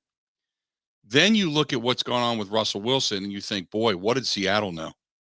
When they were sitting there at the table with a straight face saying, this is what we want for Russell Wilson. We're going to take these draft choices. We're going to take these players. Go ahead and give us the world. And the Denver Broncos gladly said, here you go. Here you go. We want Russell Wilson. Remember, we had our guy Eric Miller on from Mile High Sports, and he was all in favor of Russell Wilson and Nathaniel Hackett singing their praises. This is great. What an incredible marriage. And then it just completely turned to crap. And now you've got Derek Carr, and who last year played well. All they felt was like they were one piece away from getting themselves into a Super Bowl. They go out and break the bank for Davante Adams, who took, for all intents and purposes, less money to go from one, as he put it, Hall of Famer to another, and left the Packers because, as he said, hey, Jordan Love's nice, but, and then stopped short of saying he's not the guy. I need to go get my stats with another guy because he's looking for a jacket. And he's the guy that also said that, not getting a Super Bowl ring would not complete his career. So he took less money to play with his guy to go to a team that felt like they were one player away. Everything was lined up. And then they hire the craptastic Josh McDaniels, who, as Stacey stated, had problems with Tim Tebow in Denver, gets canned in Denver, goes back to Bill Belichick, then is ready to take the job in Indianapolis. They were going to fly him in. They were ready to make the announcement. Everything was pretty much done. He walks him to the altar in the offseason and then backs out, shows a tremendous, I guess, on one hand, lack of character, I guess, if you want to label it that way, for putting this team through the process. And then at the last minute go, no, I don't think so. And then going back to Bill Belichick. Then, the Raiders are in a tough situation. They could have hired Rich Bisaccia, who the team just played their asses off for, and brought in Davante. And instead they get rid of Rich, bring in McDaniels. Who's the problem? The team goes right down the crowd. They did have a few injuries, but they got weapons there, man. They just do. And they're one pass play away in Cincinnati from moving on in the postseason last year. And now they're just this bad, and Derek Carr's been benched. He's basically said, I'm out. Talk to you later. And Stidham is the guy. And now you're looking for a quarterback in the offseason. Davante's telling people on Instagram, if you don't like what I have to say, F you. And McDaniels is sitting there going, it's not me. It's not me. It's the guys. After Carr stood up for him, you talk about a train wreck. Man, oh, man, oh, man. What a saga. What a lot of drama going on in the NFL right now. 877-867-1670. Hit us up, 877-867-1670. Our friends over there at the Water Doctors. They are in Waukesha, Wisconsin. But if you live in Sturgeon Bay, if you live in Menominee, Marinette, La Crosse, Eau Claire, and you are looking for the Connecticut water softening system, John Atlee can get you in touch with the people in your area. It's one number, one guy to call. If you're in Waukesha, if you're in Milwaukee, if you're in Racine, if you're in Kenosha, if you're in Ozaukee, if you're in Washington County, if you're in Jefferson County, doesn't matter. There you go.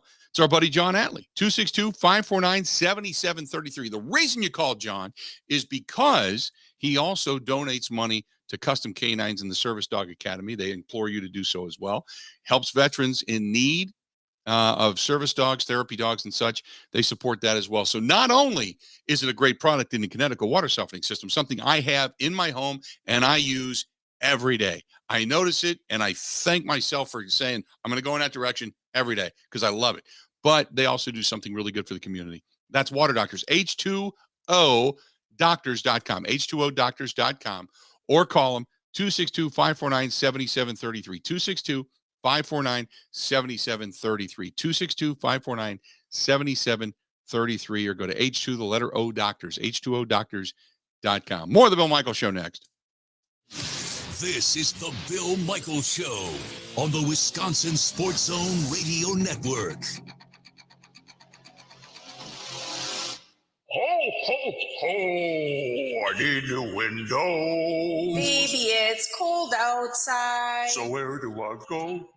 Come on, Santa. Go to Pella Windows and Doors of Wisconsin. Now is the time to replace your leaky windows and doors. You and Mrs. Claus can get your new windows while putting no money down, no payments, and no interest for up to 24 months. Unwrap this gift now, but pay for it 2 years later. More jingle that stays in my pocket. That's right, Santa. Plus, our elves install year-round and in as little as 1 day. Pella offers lines in luxurious wood to fiberglass and vinyl. Why not make a New Year's resolution today? That's the spirit, Santa. Hella no. Absolutely. Down payments and no interest for up to 24 months. But you have to hurry.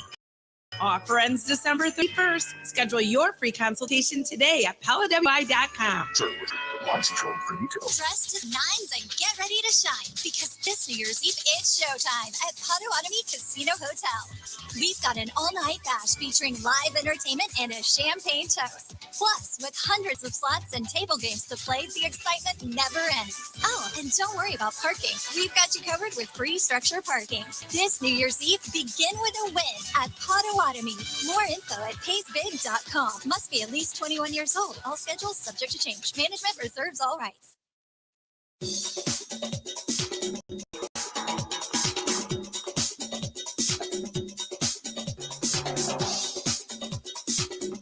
Bill Michaels will resume in 3 minutes.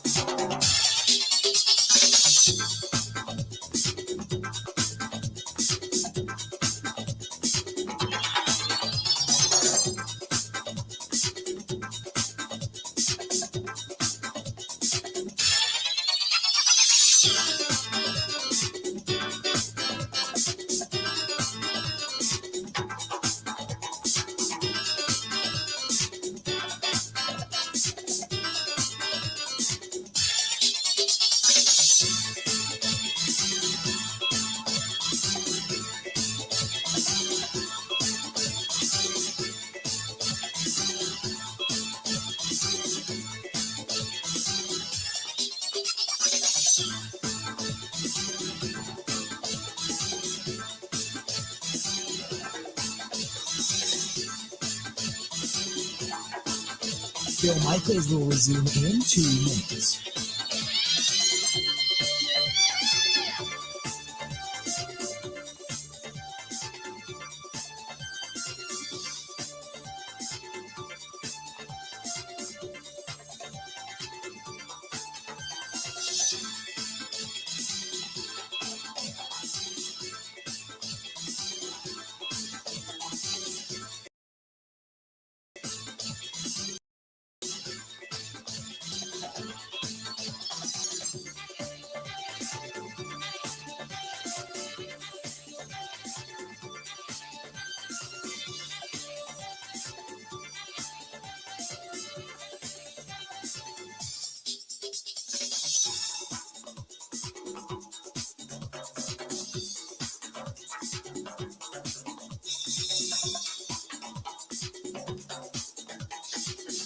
Bill Michaels will resume in 1 minute.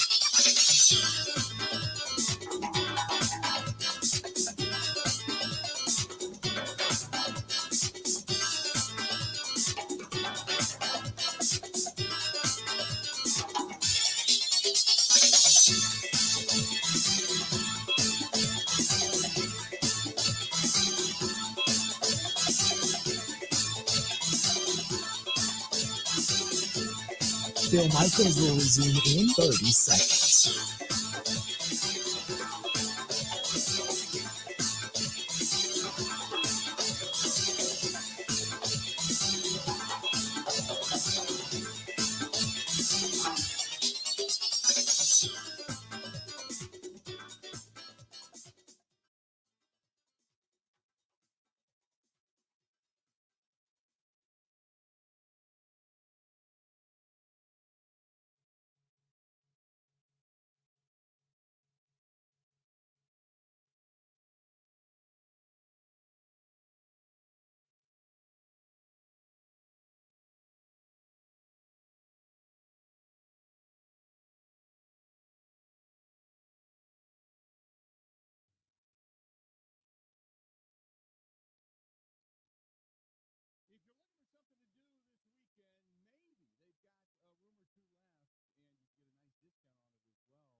over on the beautiful Moscato Island up there in the river in Pembine, Wisconsin. They have a hell of a New Year's Eve party coming up. The indoor pool, the indoor saunas, all that kind of good stuff. They still have some snow up north.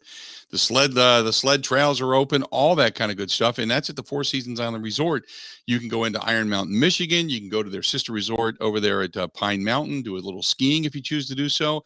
You can go south. You can go into Menominee, Marinette, Peshtigo, and visit our friends at Four Seasons or Forgotten Fire Winery. Four Seasons Island Resort, plenty to do in the Northwoods, or just get away. Get a hold of our girl, Barb, B-A-R-B, Barb at thefourseasonswisconsin.com. Barb at thefourseasonswisconsin.com, or call them right now, 715-324-5800, 715-324-5800. Use the code BillMichaels15 for 15% off your stay. 715-324-5800. Ask for Barb.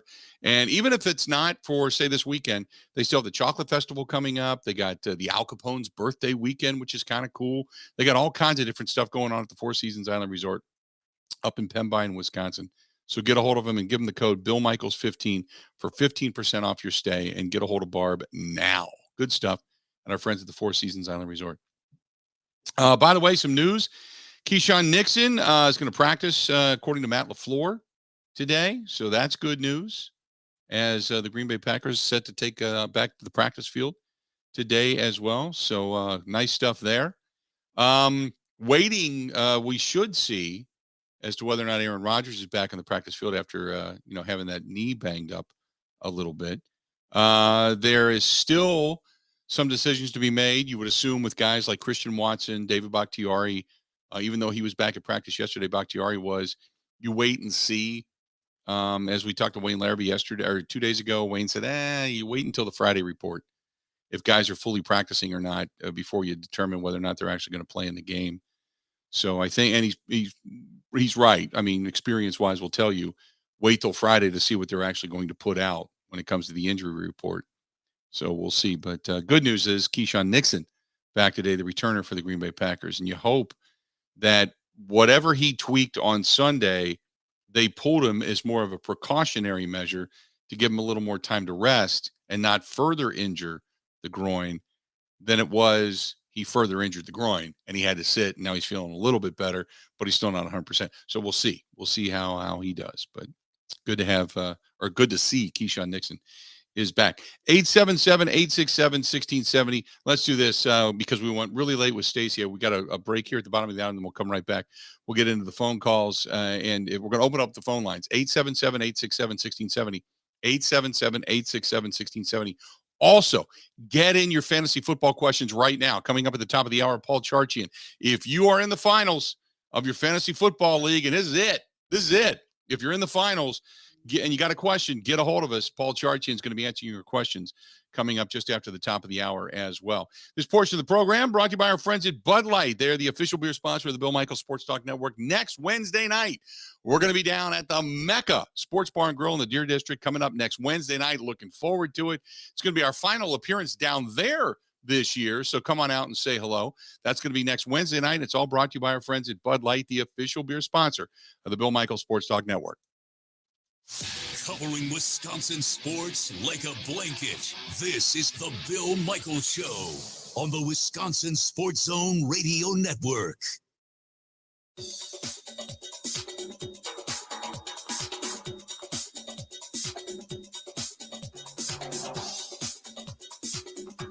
Bill Michaels will resume in 5 minutes.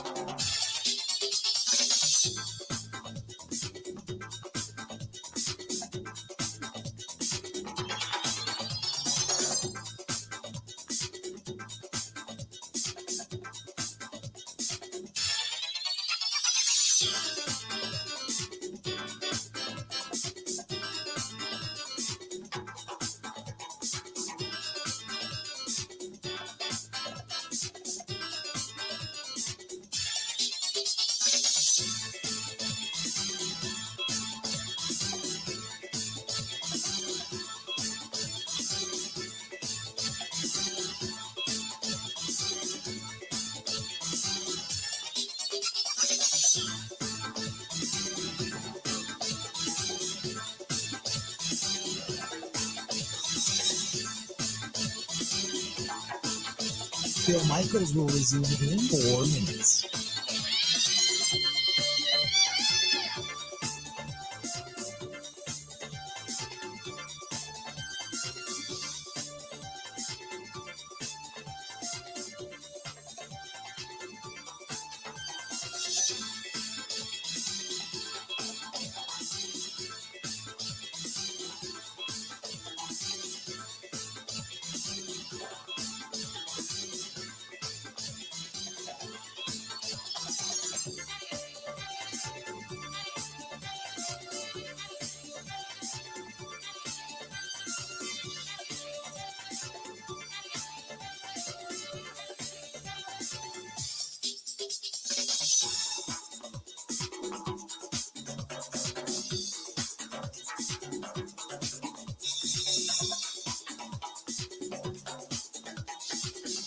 Bill Michaels will resume in 3 minutes.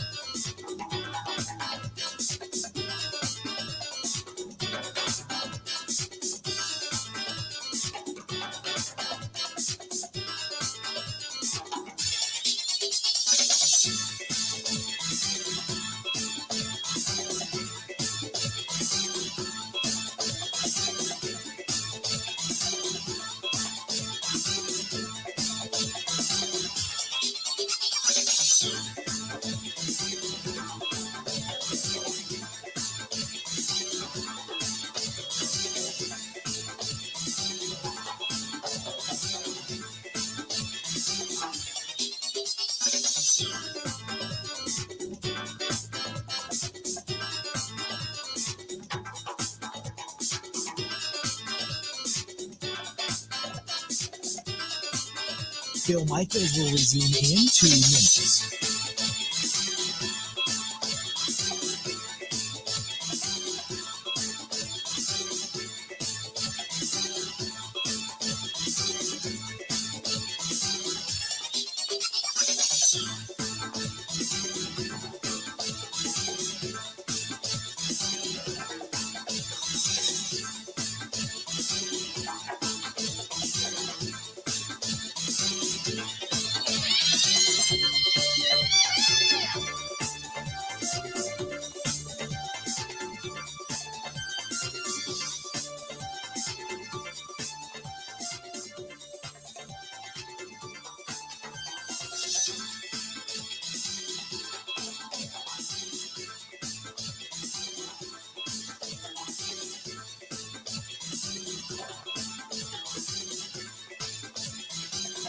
Bill Michaels will resume in 1 minute.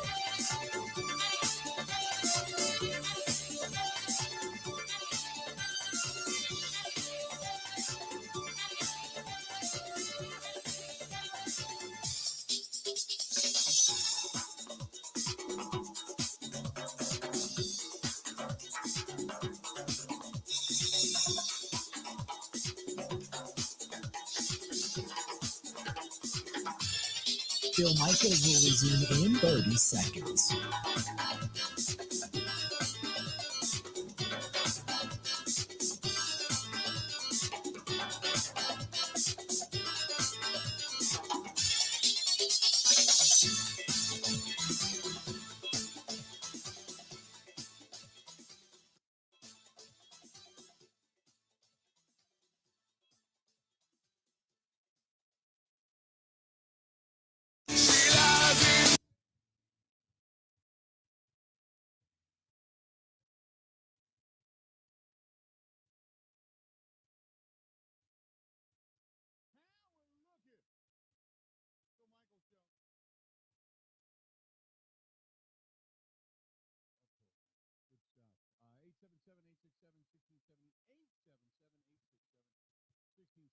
Number you find us at, give us a shout. We'd love to hear from you. Let's get back to the phones. Talk to our buddy Gerard, listening to us in Delaware. Gerard, what's happening, man?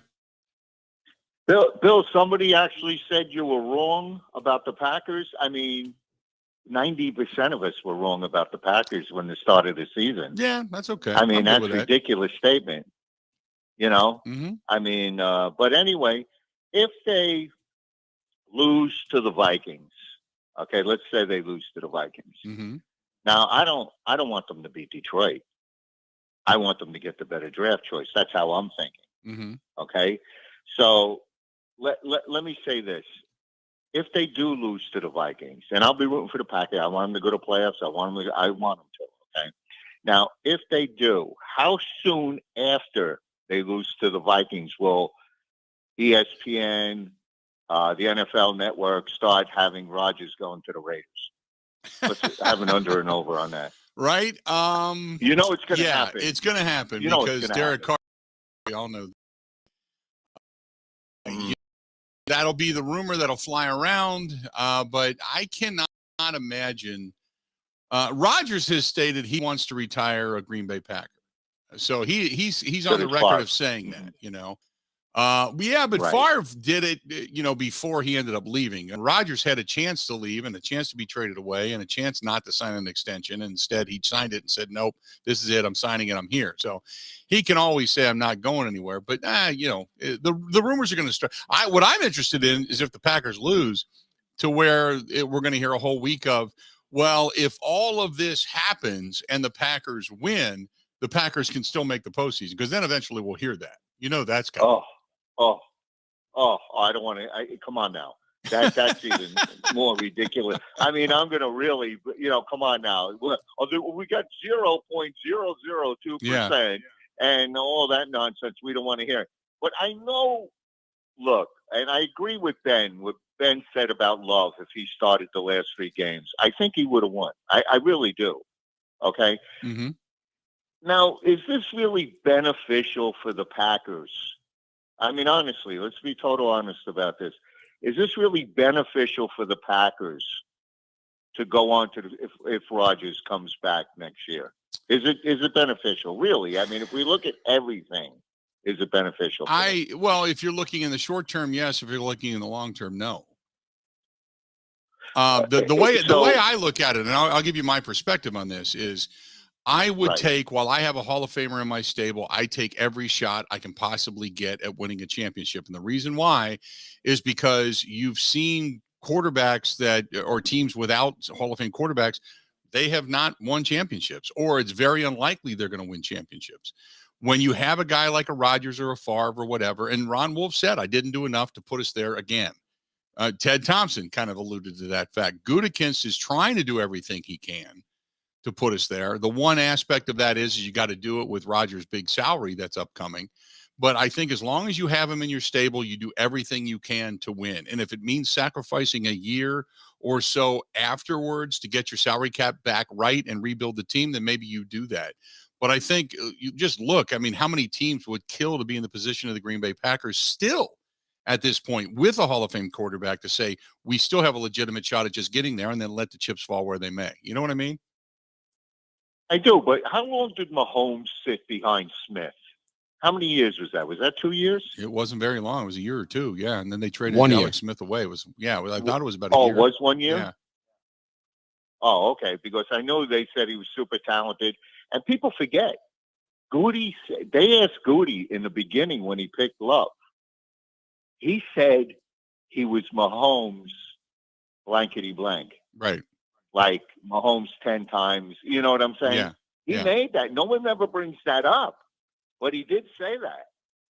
And I can't find the quote. Maybe Ben could find or whatever, but he did say something to that, so I'm very, I'm just worried about if they bring Rodgers back, they're going to miss an opportunity to get a pop because the Raiders are going to want him. The Jets are these people will give you a boatload for him. And I understand if the deal outweighs the future or the now, then Gerard, appreciate the phone call. If the deal outweighs the future or the now, you make the deal. You make the deal. But if the deal doesn't outweigh it, it is very difficult for me to give up the known commodity of a guy who they doubted 3 or 4 years ago when they drafted Jordan Love. They said, boy, it's the end of Aaron Rodgers. Ugh. We're going to pick a quarterback. And then what did he do? He came back and had back-to-back MVP seasons. Said, no, I'm not done. You're not going to do this to me. And used it as a chip on his shoulder and stuck it to him. So I'm not, after this season, I'm not doubting Aaron Rodgers. I think it's one of those years that you chalk up and you say, he's 38, 39 years old. It's a learning experience. He had to change his ways. He had to, change his thinking a little bit. And now you may get an even better version of Aaron Rodgers going into next season. More familiarity with the guys around him. Pick up another veteran that can really, really supplement this team. Find yourself a good tight end that you can use besides Robert Tonyan. And then, and then make another run at it. Because it's not like you don't have to retool the whole thing. You're not that far away.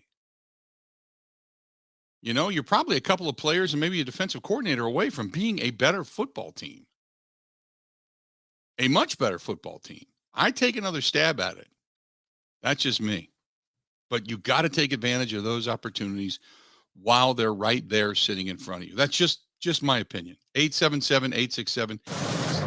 Uh-oh. Bill, this is very, very weird, but this just came across the wire. Pete Thamel reports Big Ten Commissioner Kevin Warren has emerged as the top candidate to be the next president CEO of the Chicago Bears. Little strange, but it makes sense. He's right there in Chicago. He's a friend of the McCaskies. He's been a friend of Ted Phillips. He's probably somewhat handpicked to be the next guy. He knows, as far as the Big Ten goes, they are, one, in a very good financial position, and two, life is becoming much, much more difficult in the Power Five because of the money and the NIL and everything that's going on with it. They don't know where the governance body's actually going to land on all of this by the time it's all said and done. And he's going to have to navigate those waters as opposed to just running a very established, franchise. So that's interesting. That's interesting. But I kind of get it. He's based right there. But I'm startled more by the long-term impact on college football, given all he has done in the last 2 years to shake it up with USC, UCLA, right. Media deals, how massive the Big Ten is becoming. But what Not else, necessarily what from else the Bears' do you perspective. think he could do short of bringing in Notre Dame? Notre Dame, Oregon, I guess maybe seeing it through to when it's only the Big Ten and the SEC, because they're going to keep expanding. There's nothing you could put your finger on and say he could do this, but it's the impact he's had. I don't know a good comparison to it, but it'd be like if a great president, CEO in baseball that's winning World Series just steps out and goes to another sport. Well, running the Big Ten and running the Chicago Bears as the very similar. The only thing that you have in the Big Ten that he doesn't have to do versus what he would have to do in Chicago would be the hiring and firing of coaches and general managers. So that would be where his scrutiny begins to fall as the president. And also, now here's the other aspect of this. What does that say about when you talk about all the acquisitions, everything he's done to expand the Big Ten, the financial impact, the negotiation of deals, TV rights, all of that? What does that tell you? It tells me that they're moving. He's going to be doing a lot of this construction of this new stadium is going to be built in Arlington. He's going to be negotiating a lot of the different rights and such to a lot of this to make this team money. Or if in the back of their mind, they're thinking maybe there's a 5% chance that they stay in Chicago, they bring him in to say, you got to negotiate with this guy on giving us the best possible deal. If you think we're going to stay at Soldier Field, this is what we want, which I can't imagine they're going to do. But I can see him being the guy that they're bringing in to spearhead all of this, to build this new stadium, to build the area up around it, to acquire additional land, to build different buildings and such that are going to be leased to Chicago Bears Incorporated, all of that stuff. I can see him as a business leader coming in now and spearheading all of that with his experience. That's the reason they're bringing him in, I would assume. There's a lot of validity to that. Whereas Ted Phillips has never had to do that. I've never had a good experience with Ted Phillips, to be perfectly honest with you. I mean, I'm sure he's a very nice guy, but the couple of times that I've had dealings with him, it's not been pleasant. So maybe they're bringing in, he's Ted Phillips has always seemed to me like one of those old school wink and a nod Chicago dudes. He's got people in his pocket. He knows where the bodies are buried. He's kind of been the Don down there for a long time because he's the only guy that's never been replaced.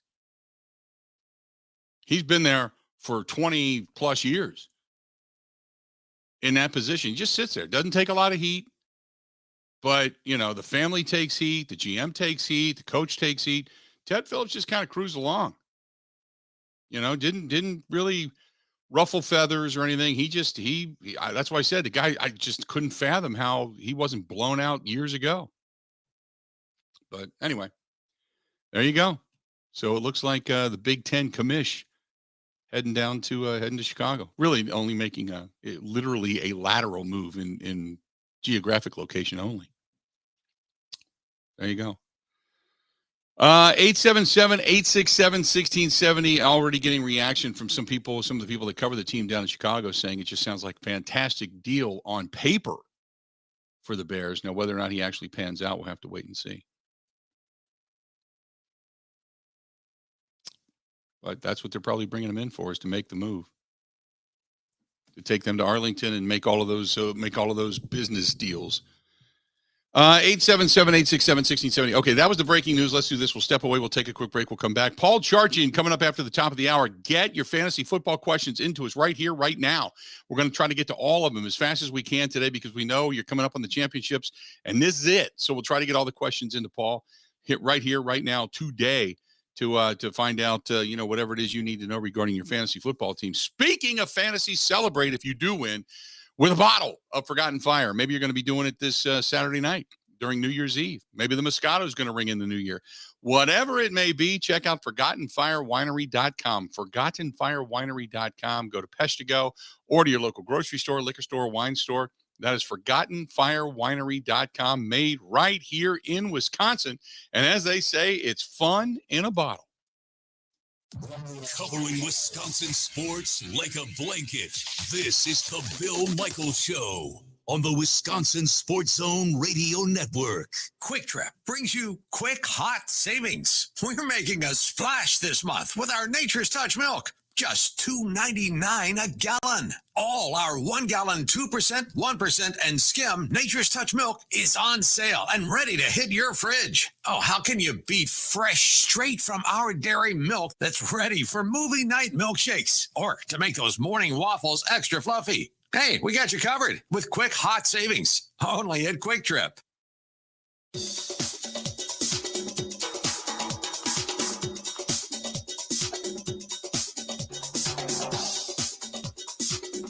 Bill Michaels will resume in 3 minutes.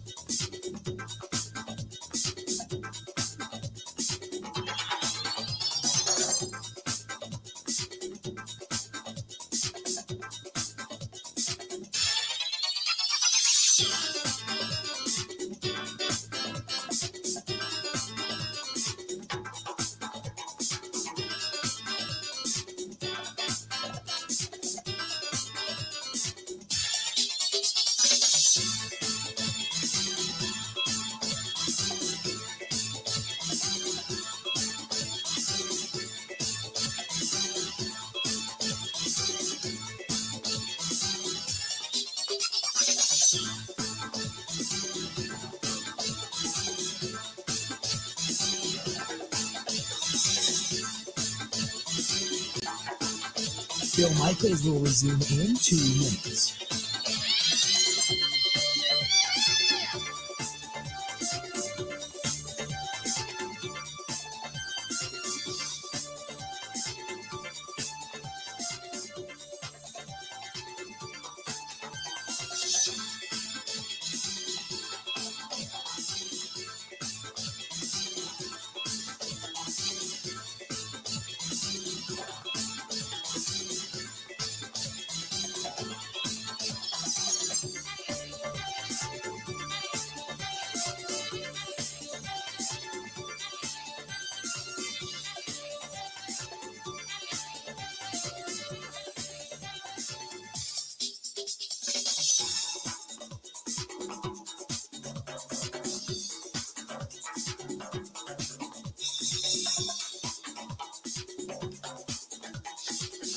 Bill Michaels will resume in 1 minute.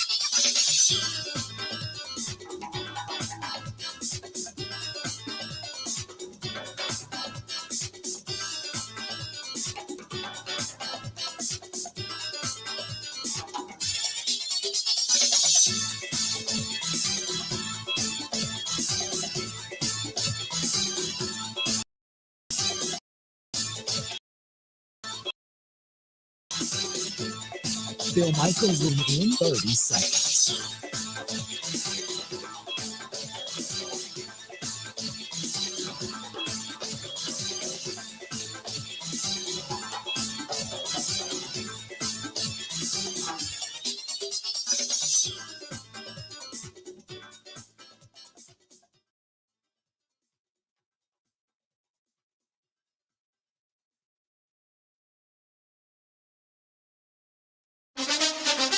Now, in Green Bay, here's Mike Clemens. The Packers dealing with some key injuries. Wide receiver Christian Watson watched practice yesterday out with a hip injury. Return man Keshawn Nixon says he was pulled from the Dolphins game when his groin injury was aggravated. Vikings head coach Kevin O'Connell, after watching the tape of the Packers' 4 takeaways Sunday in Miami. They're getting turnovers defensively. They're getting the football. I think has been real dynamic with their ability to take it away when it's in the air, and then also just when they're tackling, raking at the ball, getting the football out. We've got to be great with the ball in our hands when we have it.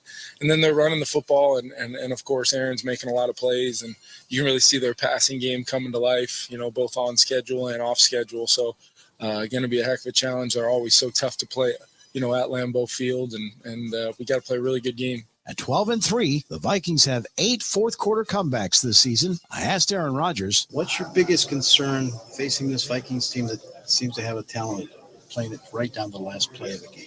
Yeah, they've had an amazing record, 11-0 against in one-score games. That's the league, You win those games, you're going to be playoff bound. They've done a great job of that, winning games the last second. I think they've won like 6 in the last play of the game, something like that.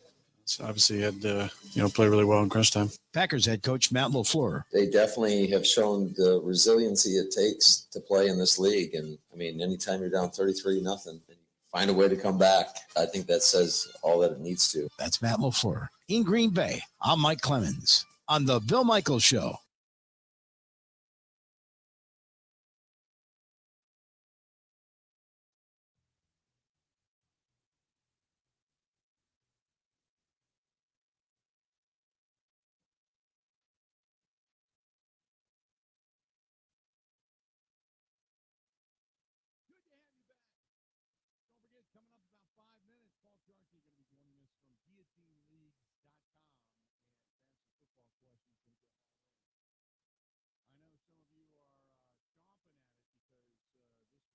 This weekend, usually for many, is the finality of fantasy football. So trophies are on the line. So get your question in. Get a hold of us, and we'll get your question into Paul Charchian as quick as we can. 877-867-1670, 877-867-1670. If you want to find us, please feel free to go ahead and do so.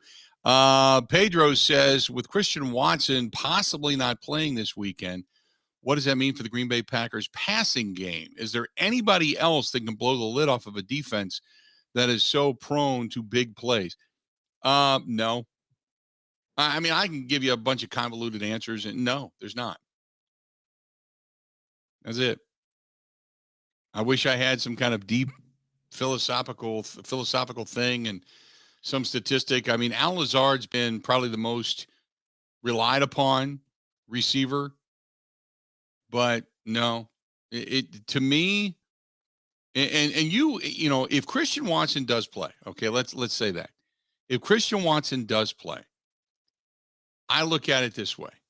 He's there, and even if he's not 100%, he's there to be able to just kind of take the lid and push it downfield a little bit. That's it. Because you cannot, if you just go big play after big play and just try to play keep up with the Minnesota Vikings, they can beat you. Their weaponry is far too deep.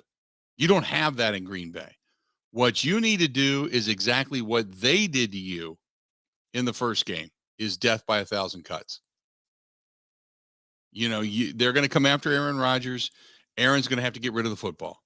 Go to the open man. Go to Aaron Jones. Go to A.J. Dillon. Go to Randall Cobb. Go to the open man. Utilize the tight end more. Pick up first downs. First downs means you have a new set of down. You know? That's it. Just keep moving the football down the field. The more you're on the field, the more you move the football down the field, the more points, obviously, you can put on the board, and taking time off the clock to do it, it doesn't become a shootout. Because they can score fast and furious. They just can. Don't do that. Don't get into the shootout. Do it methodical, and then put pressure on Kirk Cousins and hope you get a turnover or two. Protect the football. Just settle for the first downs. Keep moving the ball down the field. That's it. That's the way to beat them. If you think you're going to go toe-to-toe with them, you're a fool. And if you're not going to play aggressive on defense, you're a fool. Because they'll kill you. They just can. We've seen them do it to damn near every team in the league. Right? 877-867-1670. Light the lines now. We'll take your questions live on the air. If you can't pick up the phone and give us a call for fantasy football, you can find us on the Bud Light live stream. You can type in your question there. I'll try to get to it. Also, you can hit us up over on Twitter. I'll try to get to it. @Bill_Michaels. Follow us there. @Bill_Michaels. You can also shoot us an email. TheBillMichaels@gmail.com. TheBillMichaels@gmail.com. I'll try to get your fantasy questions there as well. Okay? Got a lot of stuff coming up. Hang in there. Paul Charchian is going to join us coming up next on The Bill Michaels Show.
A 15-point fourth-quarter lead last night, lost to Chicago in overtime. The Bulls erased the big deficit behind 42 points from DeMar DeRozan.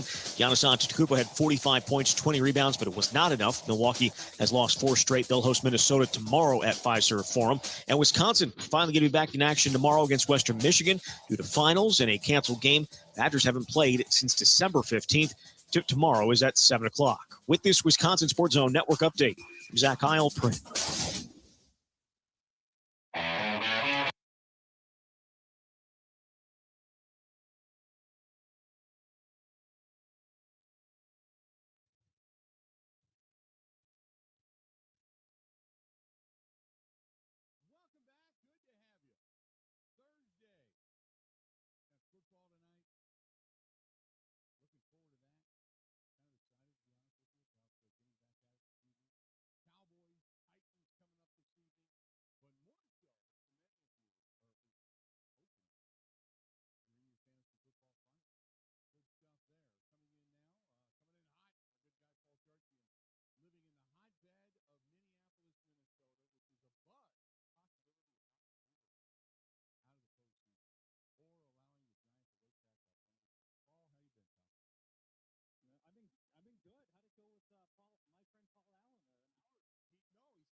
game except for fantasy purposes when one team isn't trying to win. You know, the Titans just announced that they're going to bench Malik Willis.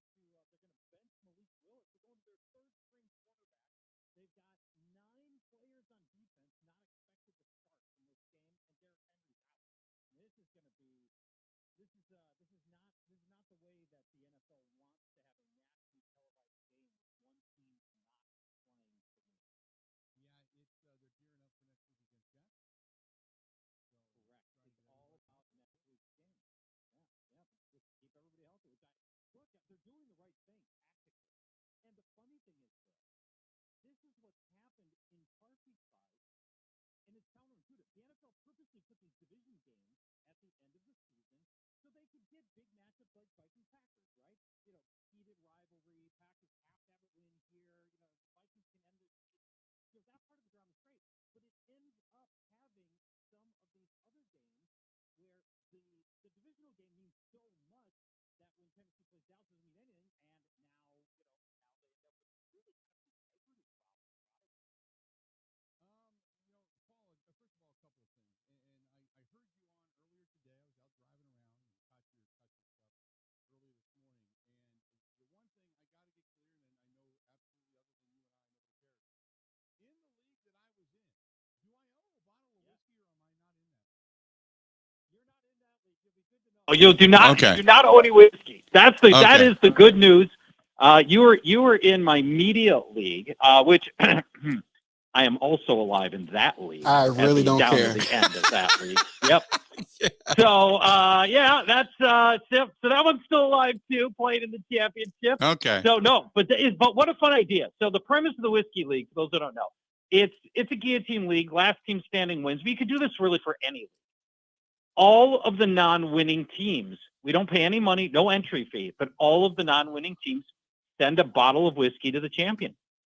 And it's a blast. You get, in our case, 17 bottles of whiskey. I mean, that's a hell of a weekend there for you and me, Bill. Yes. Yeah, a couple of good bottles too, not cheap ones, good bottles. It's there's like a minimum on that, right? We have a $60 minimum. So you can't just, here's some old foot water. And that's, you can't you can't just send a Ziploc bag filled with brown liquid. That's not going to cut it. Anything could be in there. All right, there we go. Just want to make sure that was clear. All right, now here's the question, and I got this from Mark. He said, and I think it's something you and I actually were going back before. One is, do you play the matchup or do you stick with the scorers that got you there if they're in a tough matchup? I've gotten dozens of tweets from fantasy experts that say something to the effect of, oh, don't get cute with your playoff lineups, or how will you live with yourself all offseason if you don't start the guys that got you there? Phil, that is crap. You will never find a bigger group of skittish, self-doubting, knee-knocking cowards than fantasy players.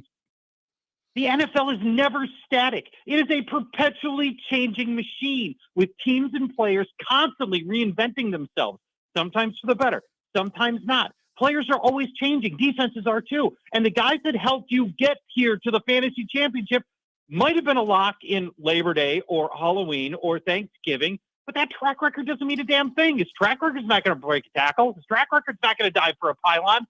Yes, there are a handful of guys that succeed always, like Justin Jefferson.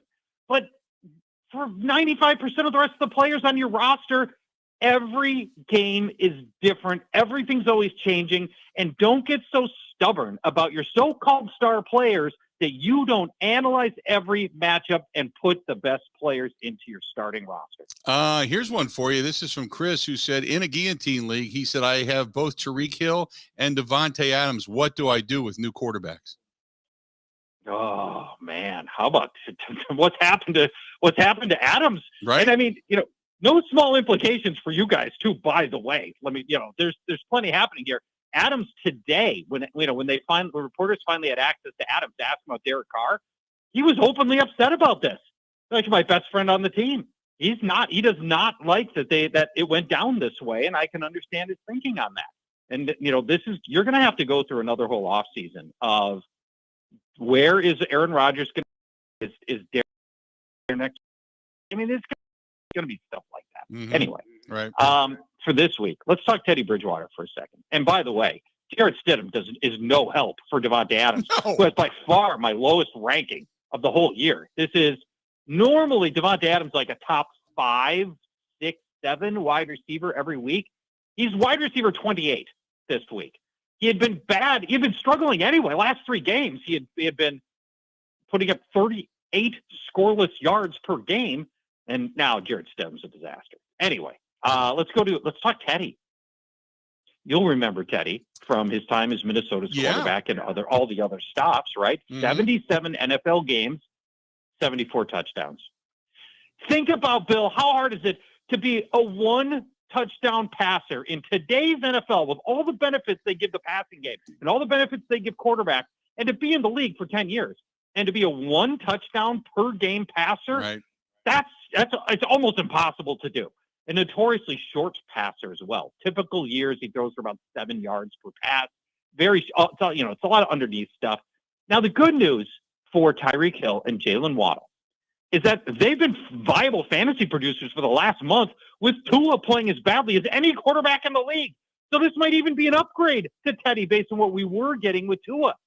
And those Hill and Waddle catches and runs can be so special after the catch.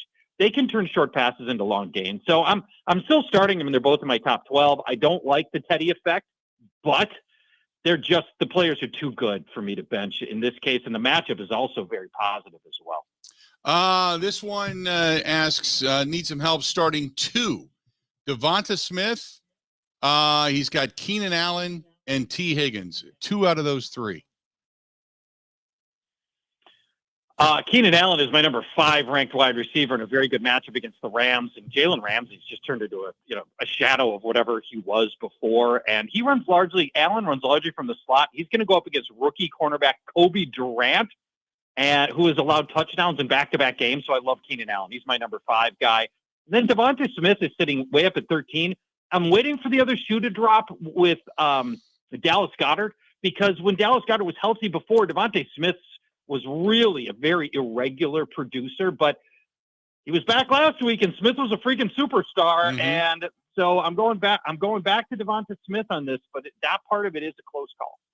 I've got one, Aaron Jones, A.J. Dillon, Kamara, Chubb, or Walker out of Seattle. That's too many guys. That is too many guys. I got 9 guys. I got 9 guys. Yeah, I can't keep all that. Aaron Jones. That's just A.J. Dillon. First of all, I take Aaron Jones before I take A.J. Dillon. Alvin Kamara. Even given the distribution between these two the past few weeks, and Jones, it still doesn't to me look fully healthy. Right. And we know that all the inside the 5 stuff is going to Dillon. You still like Dillon? You still like Jones better? I think Jones is a better back. Don't get me wrong. I think Jones is a better back. The way it's set up right now. They only gave him like 5 to 7 touches last week. And he was on the sideline, got his ankle wrapped. He said he feels better this week, but they only went to him a few times, and they did the whole, oh my God, I can't believe we only fed him the ball 3 times in the first half of that game comment again. We'll have to check the tape and look at it. I still think they're going to go every time they end up sliding him and they don't use him, they come back with him with a vengeance the next week. I have a feeling they're going to use Aaron Jones more in this contest. All right. I hope he's healthy, and I hope they do too, because he's the better back, and I wish they'd give him the ball more. Tell me about Chubb. What do you think of Chubb this weekend? I don't like him. This is the lowest ranking of the year for Nick Chubb as well. We talk, all these players that normally you feel really good about. And Nick Chubb powered people into the playoffs on the back of a good season, but it's all gone south with Deshaun Watson. 3 touchdowns in 4 games. The whole offense, that's it. That part's been bad. And under Deshaun Watson, he's dropped to 76 rushing yards and no touchdowns per game. That's it. He was at almost 100 rushing yards and over 1 touchdown per game with Jacoby Brissett. And here's a brutal matchup with the Commanders, giving up the 5th fewest rushing yards. So it's all bad for Nick Chubb right now. Away game as well. And yeah, I got with Nick Chubb way down at running back 20 this week. The matchup coming up this weekend, you've got a good one on Monday night, and this is another one. This is from another guy that wants to know about quarterbacks. He's got both Joe Burrow and Josh Allen. Which one would you start in this game? Yeah, huge game, right? Monday night. This is the best Monday nighter of the year. This is basically for the 1 seed in the bye week in the AFC. I mean, and you come in with Joe Burrow red hot in this game too, and obviously Josh Allen is awesome. I've got Allen higher. He's my number 2 ranked quarterback this week. The Bengals secondary's been a little up and down lately, including the Jacoby Myers Hail Mary touchdown last week, which was fluky, but still. Cincinnati's dropped the hammer on Patrick Mahomes 4 weeks ago, so I know they can be good. And they haven't seen a lot of mobile quarterbacks. Lamar Jackson ran for 58 yards on them. We're going to watch Stephon Diggs. He's missed practice today, out ill, but presumably he's going to go. Still, it's Josh Allen. I like his matchups a little bit better than I like Joe Burrow against a good Buffalo defense and a good Buffalo pass rush, by the way. We should mention that the Bengals lost their tackle. La'el Collins is out. And, here comes a great Buffalo pass rush. That could be a real problem for him. So, yeah, I'm a little bit more nervous on Burrow, but I've got him ranked closely. Allen's just a little ahead. Chris Lacrosse says Brock Purdy, who is now practicing this week and looks like he's going to play against the Raiders, or Aaron Rodgers against the Vikings. Got Rodgers 4 spots higher. The Vikings secondary has been dreadful. You know that, and they've been winning in spite of that pass defense. So, it's a big issue here. And the Vikings have allowed 300 or more passing yards and or multiple touchdowns in 8 of the last 9 games. And so this game's going to be won and lost on Rodgers' arm. Now, if it looks like Christian Watson's going to go, right? He returned to practice today, at least in limited fashion. I mean, if assuming Watson goes, and I'm definitely going that way, you could make a case if Watson doesn't go that you could switch it up here. But boy, if Watson goes, I both love him. He's my number 11 ranked wide receiver, and then Aaron Rodgers as well. Yeah. A.J. Brown or Devontae Adams? A.J. Brown or Devontae Adams? Boy, that nice problem to have, right? Right. I told you earlier, Adams is at the lowest ranking I've ever given him. In 4 years. He's my number 28 ranked wide receiver.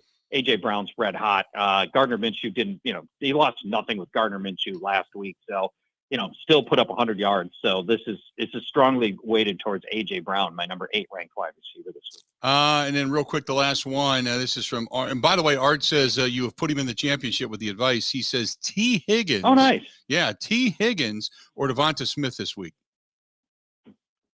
T. Higgins or Devonta Smith? Yeah.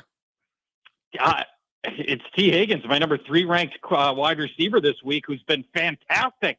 So he produces in the fantasy playoffs. He did it at the end of year last year. He got really hot. He's doing it this year again. End of year, he's been really hot. Tre'Davious White, the star quarterback for Buffalo, probably follows Stephon Diggs around, and that puts an easier individual matchup on Higgins against the outside cornerback Dane Jackson, who's allowed 3 scores this year, all of them in the past 6 games. So, yeah, I think it's a very positive matchup from a red hot T. Higgins, my number 3 ranked wide receiver. Charge, it's been a hell of a year this year as always, man. I appreciate it, and it's always fun. If by chance we end up facing you guys up there in Minneapolis, then, make room in the RV. I'm going to need a place to stay. That is a deal. And, where we're going to dinner. Yeah. And I'll be joining your show as we'll talk through Vikings versus Packers. Good stuff. All right. You are the best, my friend. Talk to you later. All right, pal. Talk to you later. There you go, Paul. The great Paul Charchian joining us for a couple of minutes from Guillotine Leagues. And Paul is fantastic. Really, really good stuff. Really, really good stuff. 877-867-1670. You want to hit us up, please feel free to go ahead and do so. Don't forget, coming up in about 40 minutes from now, Paul Allen, the voice of the Minnesota Vikings, going to be joining us about 40 minutes from now. Stay tuned for that. Got a lot more of the Bill Michaels Show. It's all coming up right after this. Ready?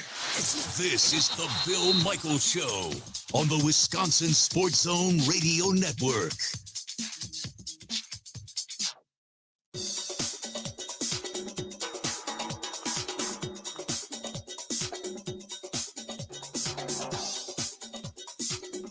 Bill Michaels will resume in 3 minutes.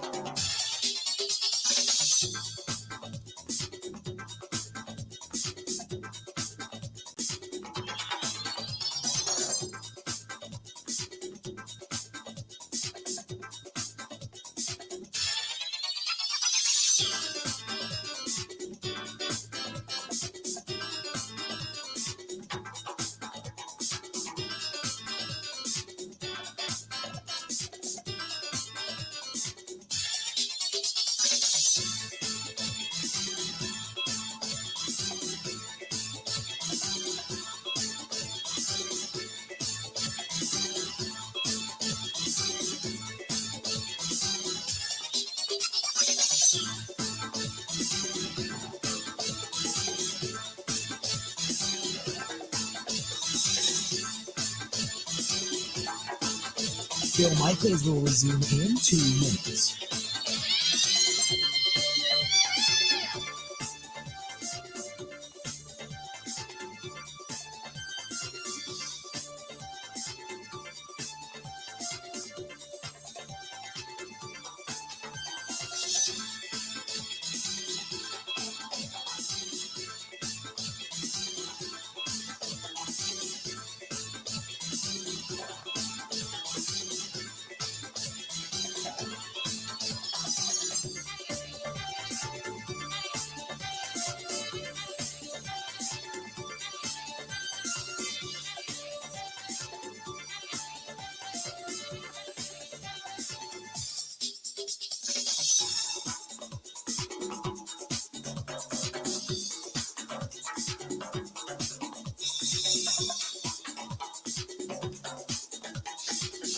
Bill Michaels will resume in 1 minute.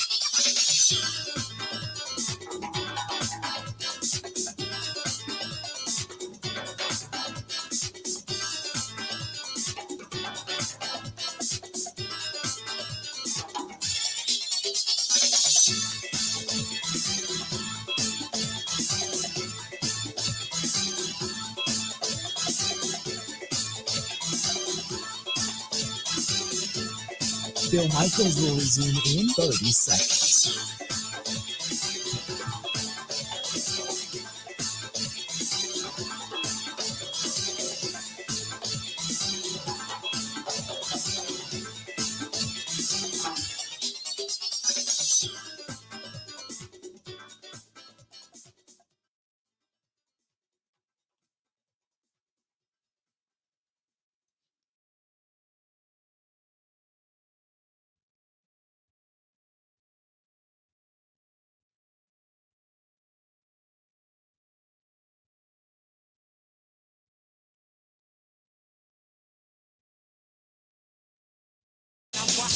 Welcome back. Good to have you. Hey, it's still not too late if you maybe missed out on that Christmas gift, or maybe you're just thinking about buying something for that special someone or for yourself. Go to our friends at Kane and Kane Jewelers in West Bend. You know, rock your world there. Located right there in West Bend. Go to Kane, K-O-E-H-N, KaneJewelry.com. That's KaneJewelry.com. And Andy, who does the Buy Like a Guy podcast, has a whole whiskey and bourbon podcast out now. If you haven't seen it, go to KaneJewelry.com. And at the bottom of the page, it's the Buy Like a Guy podcast. Click on it. You can subscribe to it and check that out as well. Good stuff from our friends over there at Kane Jewelry. By the way, Aaron Rodgers is back at practice today. Kristen Watson is not. For people that are saying Watson is practicing, no, he was on the field. He was stretching, but he's not practicing today. David Bakhtiari is back as well. So Rodgers back at practice, Bakhtiari back at practice, Elton Jenkins practicing today, Christian Watson is not, and Keyshawn Nixon is doing what's considered, quote, on-field rehab. He's back at practice, but he's not technically practicing with the other guys. So there you have it. 877-867-1670. Mike Clemens standing by. Let's do this. Let's go up to Green Bay real quick. Mike Clemens hanging out with us. Mike, what's going on, man? I'm at practice, and so, yeah, I was kind of surprised. I mean, Bakhtiari, man, he's hitting pads today. You know, they're still in warm-up right now. They're going to kick us out of here in a minute or so when they go to team. So I don't know if that means he's going to line up with the first team, but that's progress. You know, from just standing around yesterday, Bakhtiari pushing other guys around in pads today and getting physical out there and then testing that core after the appendectomy. This morning when we talked to LaFleur, he said, he kind of mumbled, Christian Watson, limited with the hip injury. And Keyshawn Nixon, your return guy, limited. But then I and he was there in the pre-practice warm-ups that they do to get everything inside the Hudson Center.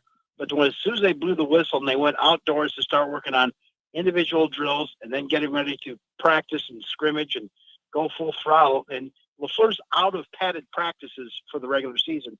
But, it's full speed flag football, if you will. Watson turned and he went back inside. So he didn't even touch the field outside. So that's not a good sign. No. That's probably less than limited participation. And I couldn't see Keyshawn. He was down at the other end of the field. You know, you're looking at the defensive line and you're wondering, I mean, you want all of these guys because, as LaFleur said, whatever the Vikings are, you know, a team that is 8 times they've won games in the fourth quarter. They had to come back in order to win. They still have an awful lot of weapons, and they're very healthy from Jefferson and Thielen and Cook and on down. So, you know, you wonder about Dean Lowry. Yeah, Devontae Wyatt, the rookie's getting more snaps. I think he had 25 against the Dolphins, but that's a tough loss, you know, to put pressure on Kirk Cousins or to try and contain Dalvin Cook. There's this Bo Melton kid that they signed, which was interesting. You know, when they made some moves earlier this week with the roster, and it's, instead of Juwan Winfrey, you know, if Christian Watson is out for 2 or 3 weeks, let's say, you know, it's like, what's the moves that they make? And instead of bringing up Juwan Winfrey again from practice squad, they signed a guy from the Seahawks practice squad directly to the roster. So this Bo Melton guy is, I think he's a 6th-round pick. He's got 4.3 speed. He's no taller than Cobb. He's about 5'9", watching him out there today.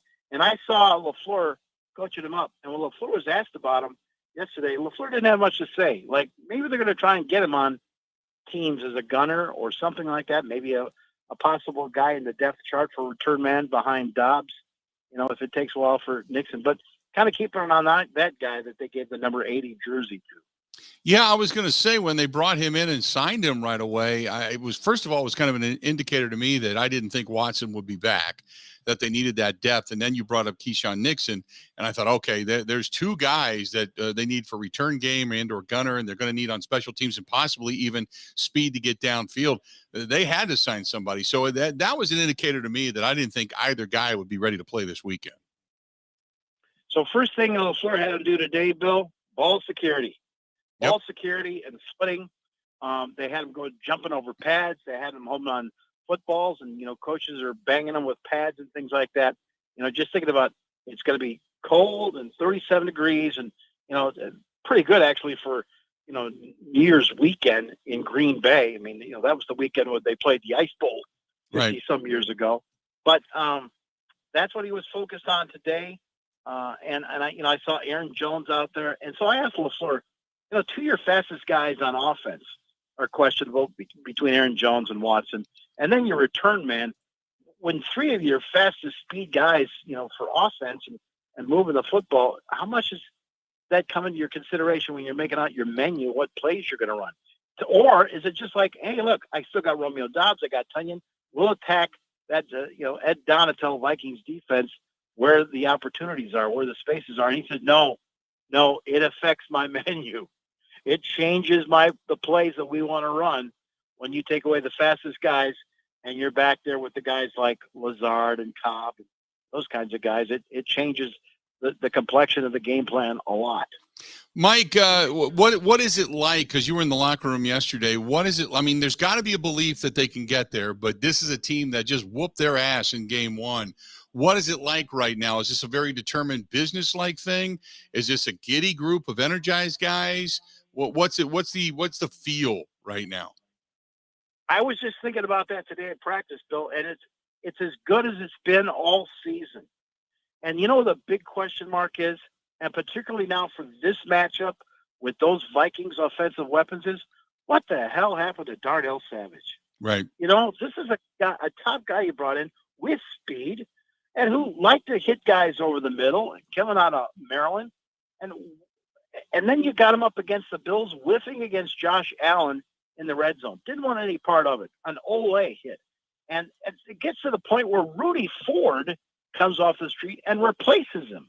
Well, then Rudy Ford got in over his head with Tyreek Hill, you know, and Waddle last weekend in Miami. So they pulled him off, and Savage gets back in, and they're sort of celebrating that. But I don't understand how Joe Barry at some point can't, either in the press conferences or at some point, sort of call this guy out and challenge him. And they just sort of let him go off in the corner. Mm-hmm. And you're trying to get a feel from Jair or from Rasul Douglas about, what happened to your safety, and no one will touch it. And I'll tell you one thing. Nixon said something. You know what? Because you don't know what's going on in a guy's life. You don't know what's going on outside the field. And that's all I know. But if you had Darnell Savage playing the way he's supposed to be playing, you'd feel a whole lot better about going against Justin Jefferson and company Sunday afternoon. I know we're going to talk about this coming up tomorrow, but that was going to be my next question. What did you learn from game one that you can take into this one and say, we have to do this different? I know that Jair had been outspoken earlier this season to say, I want the number one. I want to be on that guy. Is it as simple as saying Justin Jefferson meet, Jair Alexander and vice versa, because you two are going to stay together all day long? Or do you do something different? Jair Alexander off microphone. By the time they got to Thanksgiving, he just didn't care. I'm just going out. I'm going to have fun, do the best I can. That's it. It's almost as if this guy had written off the defensive coordinator. The secondary coach, Jerry Gray, on record at the podium said, I don't come up with the game plan. I just do what I'm told to do. Right. I mean, my God, So at this point, though, they come back from the bye. They string together 2 or 3 wins in a row. They're finding ways to finish games and win games. So that, this team that came out with so much promise out of training camp and gets just totally destroyed week 1 up at U.S. Bank, now they have a chance, a rematch, to see if, in fact, they have put something together where they can beat the Vikings. And for some reason, the odds makers have got Green Bay 3.5-point favorites going into Sunday's game. What do you feel about it? I'm not going to get you to a win or a loss, but what do you feel about Sunday's game? I'm right there with you. I mean, I heard what you were saying at the top of the show today. There's reservations. There's an awful lot of reservations. You know what though? You're at home. And the other thing is, the quarterback is focused now. The quarterback even said yesterday, I got to make some better decisions. Mm-hmm. I mean, he's admitted, you got people at home are sitting with their DVRs and backing up and saying, Alan Lazard is wide open. Why did he throw to him? Right. So those kinds of things. So even the quarterback, number 12, is saying, I got to look around the field and take opportunities. And if he does that, then they can march all the way into the playoffs. I would love to believe that. I really would. I want to say that they're going to win this game, and just because we know that this secondary of the Minnesota Vikings is not good, I want to see the Packers be able to drive the ball, not turn the ball over, get a couple of turnovers, get pressure on Kirk Cousins. To see Cousins do what he did in the first half against the Colts, that'd be great. That'd be a way to win the game. I just keep thinking to myself, this team, call it luck, call it stupid luck, but they have figured out ways to win. And I don't think you could at all take your foot off the gas at all against this Minnesota Vikings team. It's just, all the national guys, every time they break down the books on the Vikings, and they got 12 wins, and sure, they have beat some pretty good teams. And they got destroyed one night, by the Cowboys at home. It was, a cold bucket of water. But the thing that bothers the national guys is, like, with all the stuff that they've got going with Kevin O'Connell in offense, they give up 300-400 yards on defense. Mm-hmm.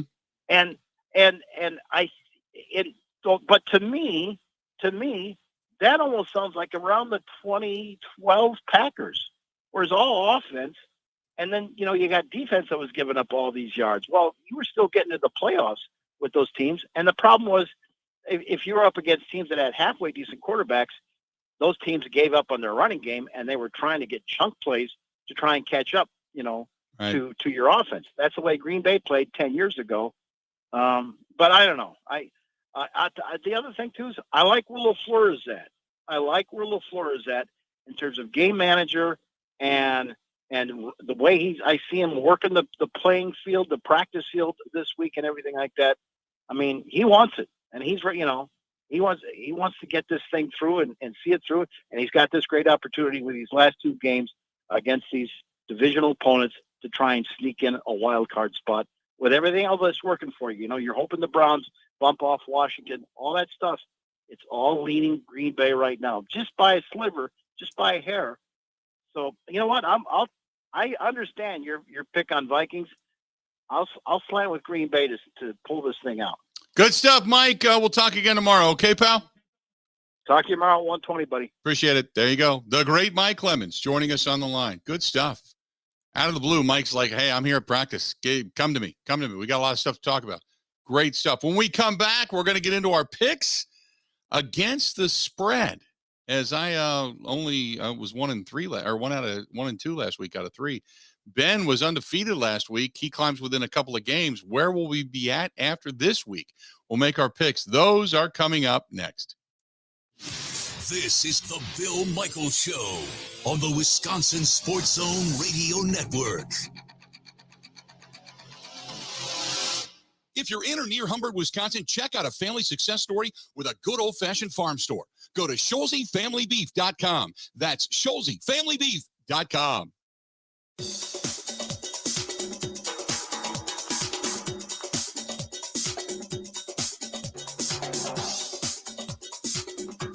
Bill Michaels will resume in 5 minutes.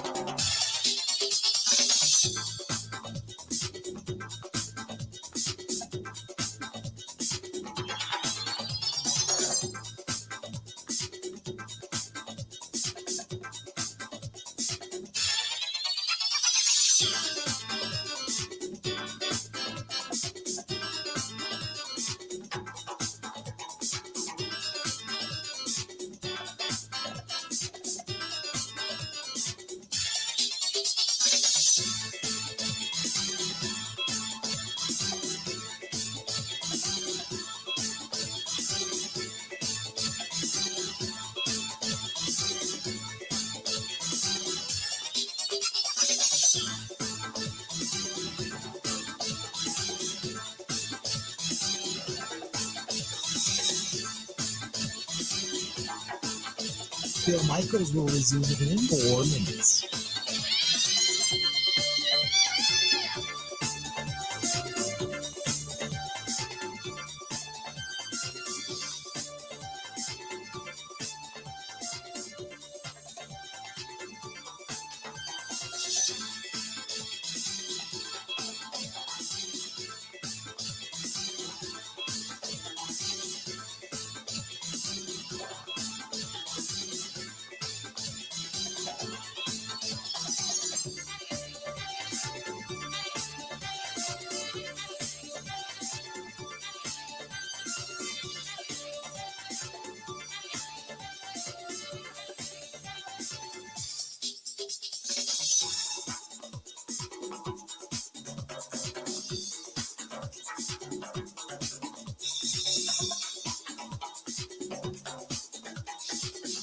Bill Michaels will resume in 3 minutes.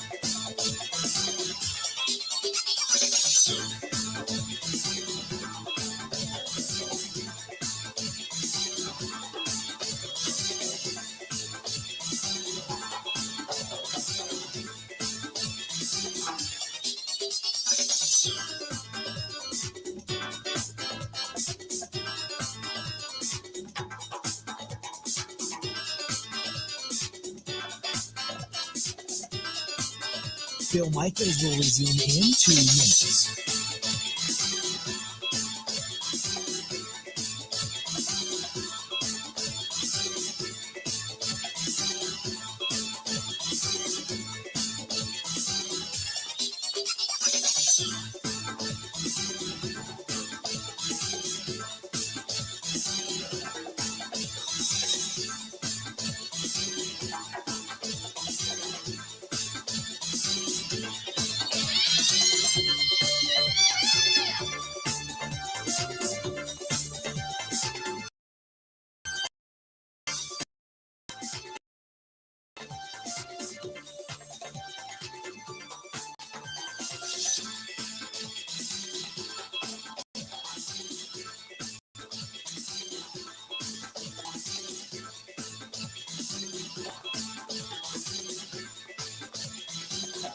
Bill Michaels will resume in 1 minute.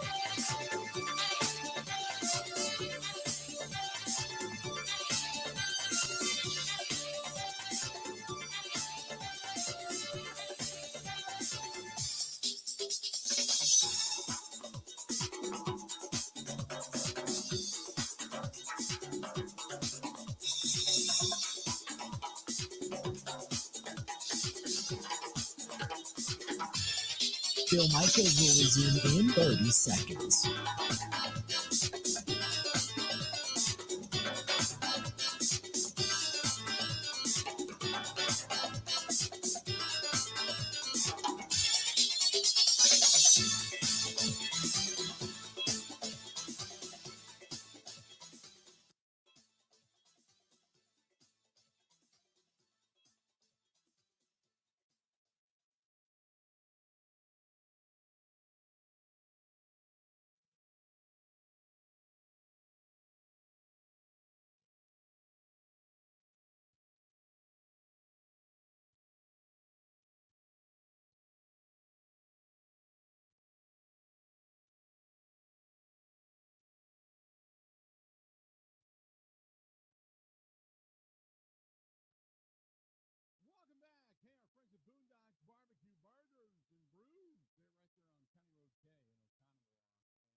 Friends at Boondocks Barbecue Burgers and Brews on County Road K in Oconomowoc. And tell them we said hi. It's going to be a fun New Year's Eve out there. We got the kids. We're not going out. I'd love to. Wish we could. But we're not. We're going to do some dinner, hang out at the house. We'll probably pop open, a bottle of something, watch some of the football games that are going to be on TV, and then the kids will do the sparkling, grape whatever, the NA stuff. And then after that, just rest up and get ready for the game the next day. Head north to Green Bay. Looking forward to it. 877-867-1670. It is time to make some picks against the spread. See if we can't make you some cash. Ben Kenny, you were 3 for 3 last week. I will give you the honors of taking the game first. Let's do this. Don't let me get hot, Bill. That's what the people are saying. I'm back to 500 and might be the accomplishment of the year, frankly. I'm starting off in a game that matters for the Packers, and I'm going to pick in a way that would definitely help them down the stretch. The Cleveland Browns are 2-point dogs visiting Washington. The Carson Wentz-led Commanders. Mm-hmm. Number one, I don't buy into it suddenly working under him. They benched Heineke because he started to turn the ball over, but we saw what Heineke could do with the team. The team hasn't bought into Carson Wentz. So I wonder what the motivation is like with him under center. Yeah, they're playing for the playoffs, but I don't think it'll work as well as Heineke. And Deshaun Watson's playing bad football. The Browns are playing bad football, but they still have that physical running game that even though Chase Young's back for Washington, I think 2 points is a close spread, but I'm going to take the Browns on the road here. He's got the Browns on the road tonight. You've got the Cowboys on the road as well, taking on the Titans. The Titans are setting everybody a game for the top spot in their division. The Titans are saying, you know what? Screw it. If we win next week, we're fine. We're going to gear up for next week. They're still trying to win the division. The Titans, though, are getting everybody rested, and it's going to be Dak Prescott and company coming in from Dallas to win this ball game. I'm going to take the Cowboys, giving 13.5. I got the Cowboys winning. Yeah, I got the. I believe it or not, I'm going to the one and only time I will trust Dak Prescott. Now, this defense of the Cowboys sucks. That I admit. But the Titans aren't playing anybody tonight. So I'm going to go with the Cowboys to actually put it on somebody, and they're going to put it on the Titans. I'm going to go with the Cowboys giving the 13.5 to get the win. I will buy you a dinner, Bill, if you could tell me where Tennessee Titans quarterback Josh Dobbs went to college. Bethune-Cookman. No, he went to Tennessee. Okay. It was worth a try. That is a preposterous line. Either that or Augustana. No. He was a baller at Tennessee. Augustana, the great Ken Anderson from years gone by played at Augustana. Bethune-Cookman, I can't remember who played at Bethune-Cookman. Yeah, I have no clue. Up next, I've been riding with the Jaguars. For half the season, they burned me. Recently, it's become very lucrative. And the game to win the division, as you said, is against the Titans next week. So they're in Houston against the Texans, giving 4 points. Now, Houston comes off that win against the Titans where people might be high on them. It was a bad game, and they didn't play particularly well. They had to delay the kickoff, so not many people watched it. I love what the Jags are doing. They have all the momentum in the world, and I would like if this was under a field goal, but unlike what Paul Charchian said, I'm going to stick with what got me here, Bill. I'm taking the Jags. There you go. Taking the Jags. Good stuff. It is Jared Stidham time. Stidham in Las Vegas. And the Raiders, they come into this game as underdogs. They stink. They suck. We know that. Meanwhile, Brock Purdy seems to be back. Brock Purdy practicing with the team. San Francisco coming into the game against the Raiders is 10-point favorites. Devontae Adams isn't happy. Basically told everybody, Derek Carr's my guy, and if you don't like it, F you.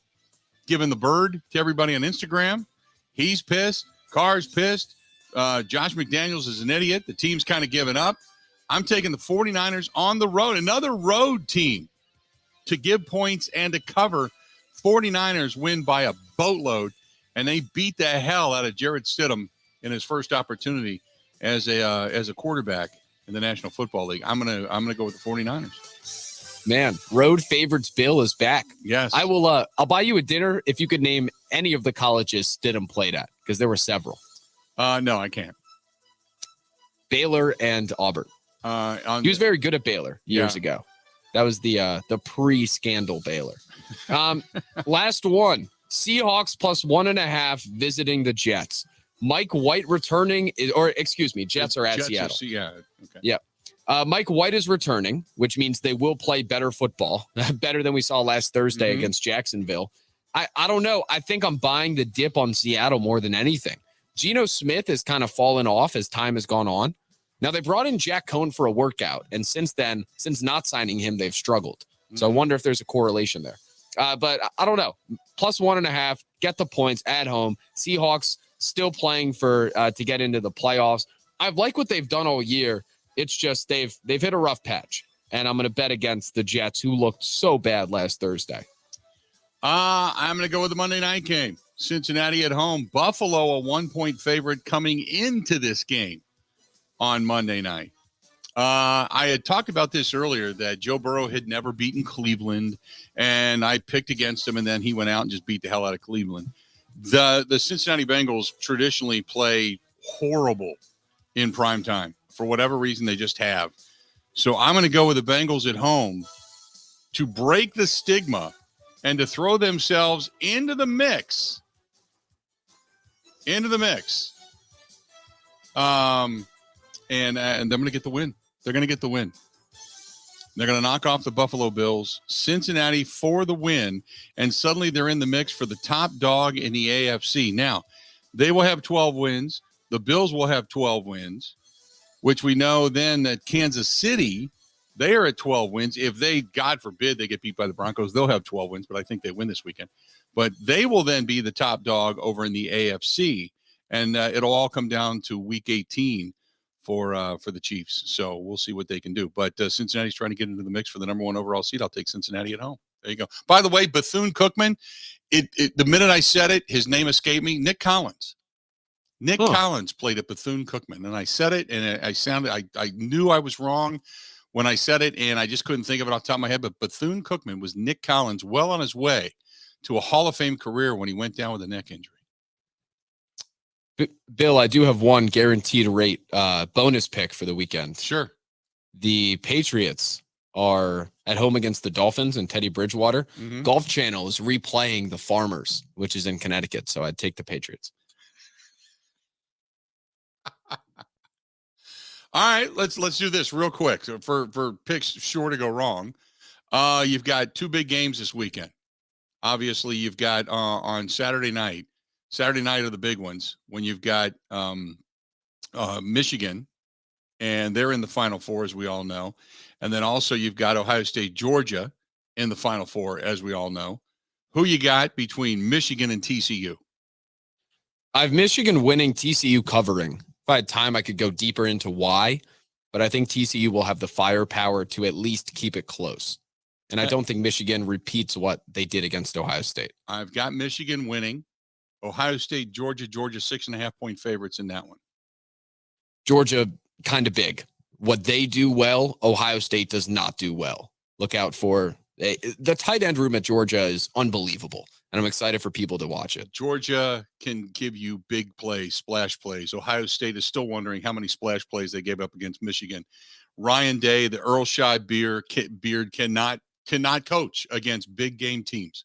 And Ohio State, I have a feeling, is going to get beat by 14 or more in that game. And it's going to be Georgia, Michigan for the championship. So there you go. All right, let's do this. We're going to go ahead and take a quick break. More of the Bill Michaels Show coming up next. Covering Wisconsin sports like a blanket. This is the Bill Michaels Show on the Wisconsin Sports Zone Radio Network. Ho, ho, ho, I need a window. Baby, it's cold outside. So where do I go? Ho, ho. Come on, Santa. Go to Pella Windows and Doors of Wisconsin. Now is the time to replace your leaky windows and doors. You and Mrs. Claus can get your new windows while putting no money down, no payments, and no interest for up to 24 months. Unwrap this gift now, but pay for it 2 years later. More jingle that stays in my pocket. That's right, Santa. Plus, our elves install year-round and in as little as 1 day. Pella offers lines in luxurious wood to fiberglass and vinyl. Why not make a New Year's resolution today? That's the spirit, Santa. Hella no, pay later.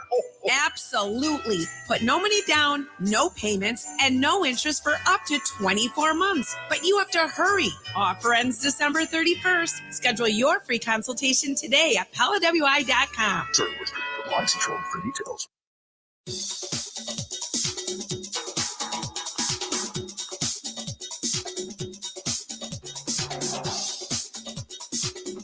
Bill Michaels will resume in 3 minutes.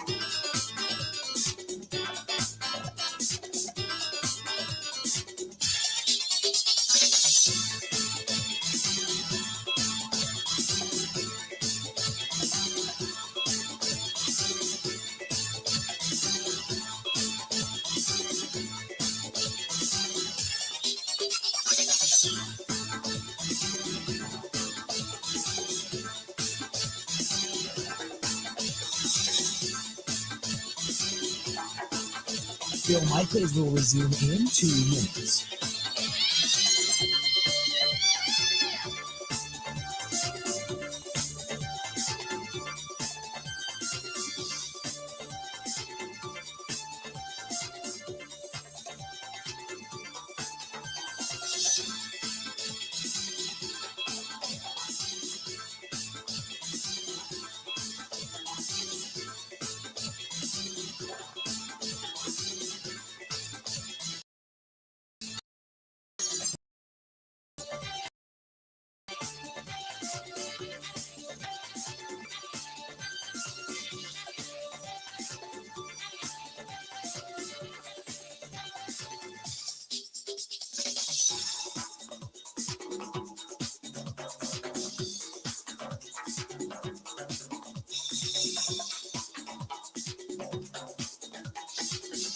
Bill Michaels will resume in 1 minute.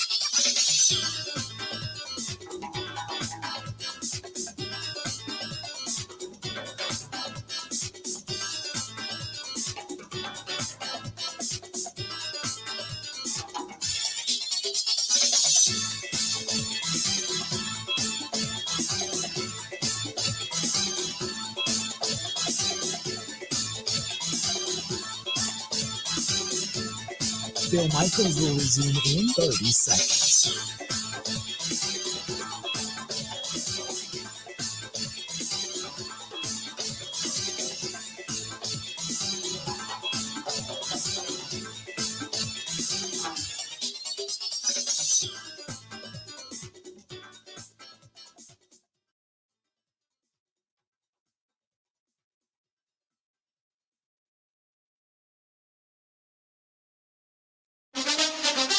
Now, in Green Bay, here's Mike Clemens. The Packers held practice outdoors, getting ready for Sunday's game against the Vikings here at Lambeau Field. David Bakhtiari on the field for the first time since heading to the hospital to have an appendectomy 4 weeks ago today. The Packers had to place defensive tackle Dean Lowry on IR after suffering a calf muscle injury Sunday against the Dolphins. Matt LaFleur. It stinks for Dean. It stinks for our football team.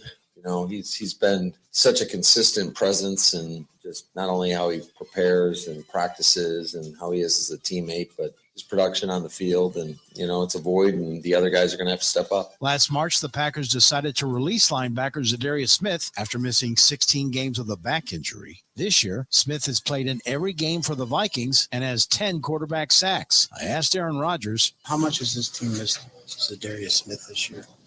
I mean, he didn't play a whole lot for us in the previous year. He played real well in the playoff game against San Fran, but Z basically played the first game about, I don't know how many snaps. It wasn't the whole game. He didn't play till the playoffs, so we didn't get a real healthy Z for most of the season. And then a bit of irony, the winner of the Bart Starr Award was announced yesterday. It's Vikings quarterback Kirk Cousins for his community service off the field. I did have a chance to meet Bart Starr. It was 2013, week 2. We played at Green Bay. He was there for the game, which at that time, I don't think he was coming for many games. So it was unique that he was there. And we took the field as a visitor team, and he was standing by the Packer tunnel waiting for their team to take the field. And we were just standing around waiting. So I said, you know, I may never get to meet Bart Starr again. So I ran down towards their tunnel and just tapped him on the shoulder and shook his hand, introduced myself, and just told him, well done. So to win an award that has his name on it is a great honor. That's Vikings quarterback Kirk Cousins. In Green Bay, I'm Mike Clemens on The Bill Michaels Show.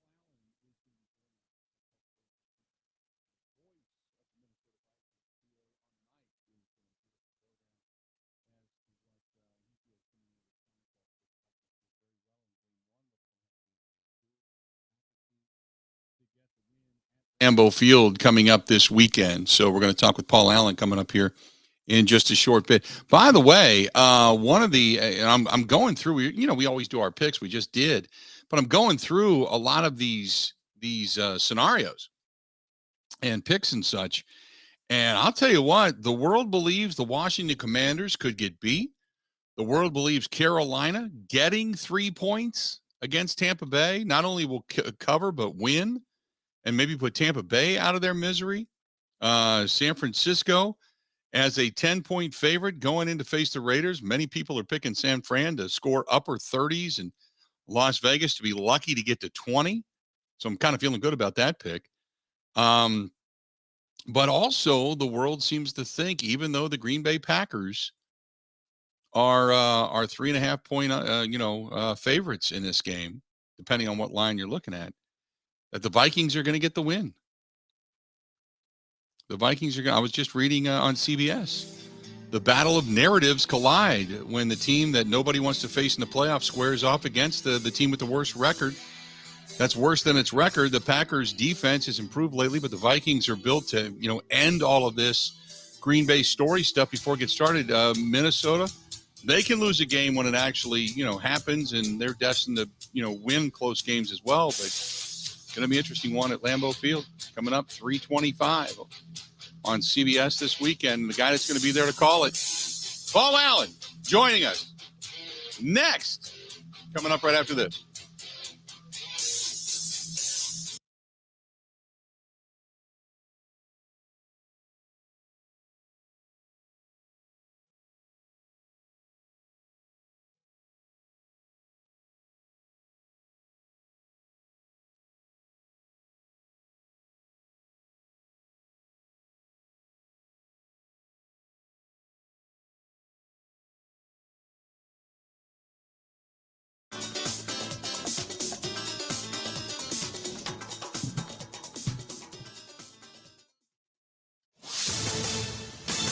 This is a Wisconsin Sports Zone update. Well, Aaron Rodgers didn't practice yesterday due to a knee injury, but the quarterback isn't worried about missing Sunday's massive matchup with Minnesota. I don't. No. Today was a nice little veteran day for me, especially late in the year.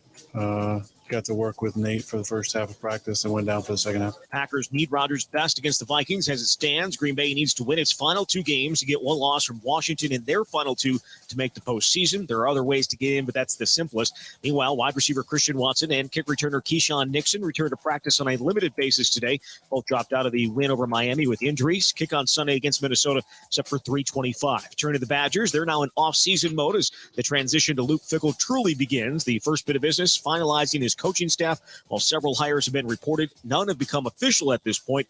None of the 10 assistant coaches from the previous staff are expected to stick around. Rural Mutual Insurance, keeping Wisconsin strong. Get insurance from a company who knows Wisconsin and cares about your community. You may know Rural Mutual Insurance as the #1 farm insurer, but did you know they also offer competitive home and auto rates? Visit ruralmutual.com to learn more about products and discounts. Rural Mutual Insurance, keeping Wisconsin strong.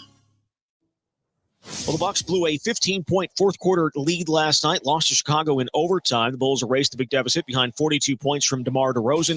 Giannis Antetokounmpo had 45 points, 20 rebounds, but it was not enough. Milwaukee has lost 4 straight. They'll host Minnesota tomorrow at Fiserv Forum. And Wisconsin finally getting back in action tomorrow against Western Michigan due to finals and a canceled game. Badgers haven't played since December 15th.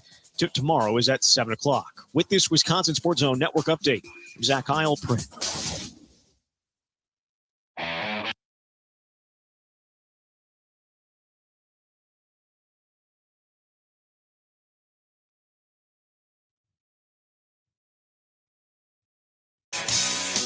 Welcome back. Final hour of the Bill Michaels Show. Saying hi to Mark, listening to us in Viroqua, Cassidy up in Marshfield, and Ryan listening to us on WMAM out of Menominee and Marinette, but over in Door County.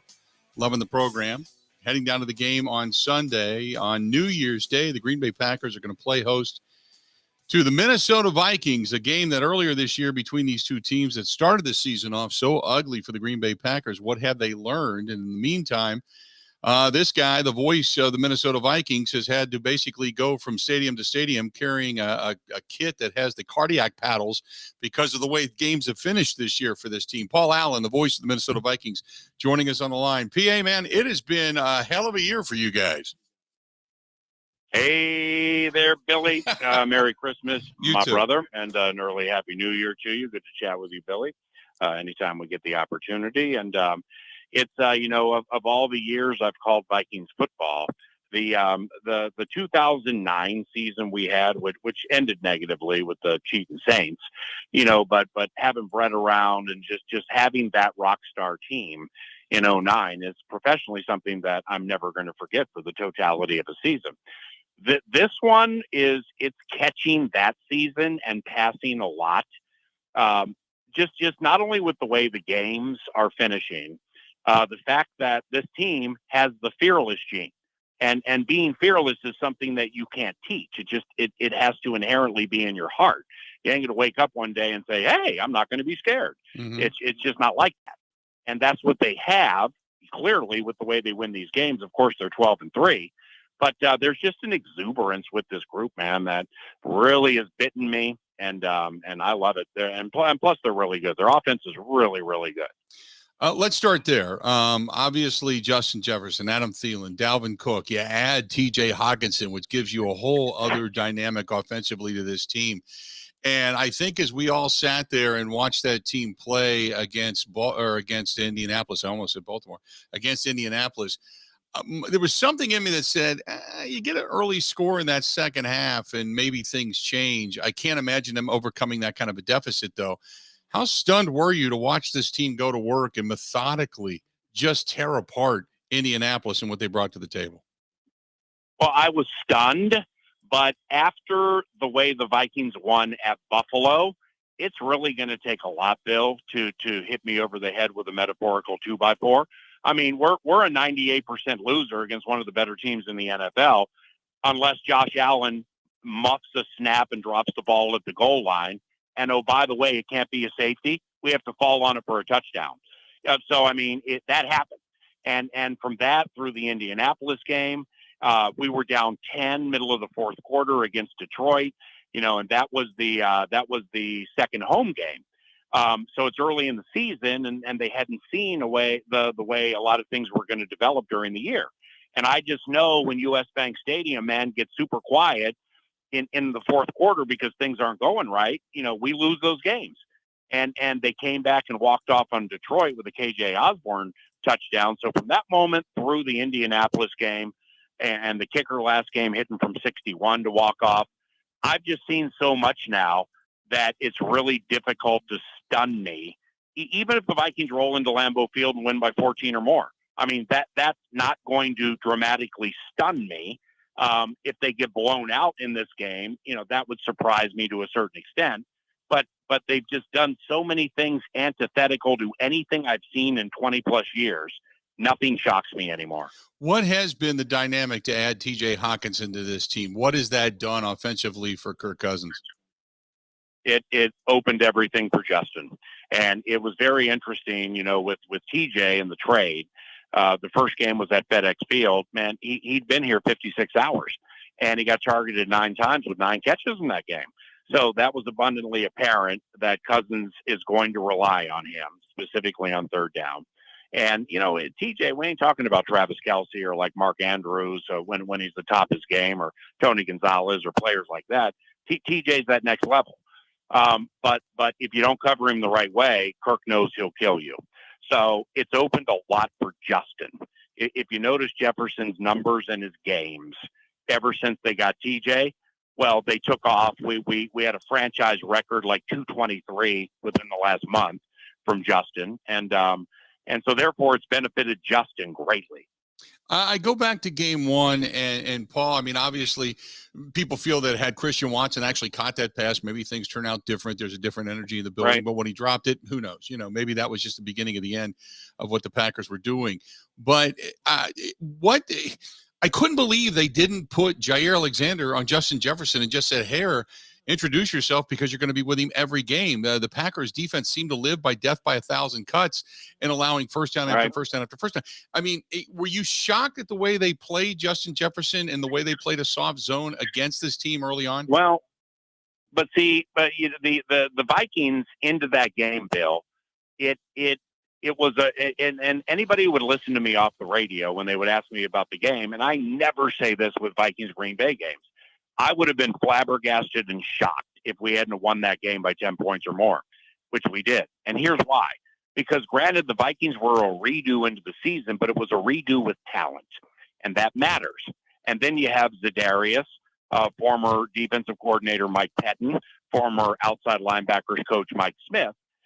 Their departures from Green Bay may not have just been shake hands and here we go, we're just going to leave for a better opportunity. So there was just so much built up into that game, but it was dramatically underplayed. Aaron losing Devontae, who bailout guy, receivers in the NFL. You need a bailout guy on the road in your first game against the unpredictability of an offensive-minded coach where you've gone against a defensive-minded coach for X amount of years. So the Vikings had so many advantages in that game.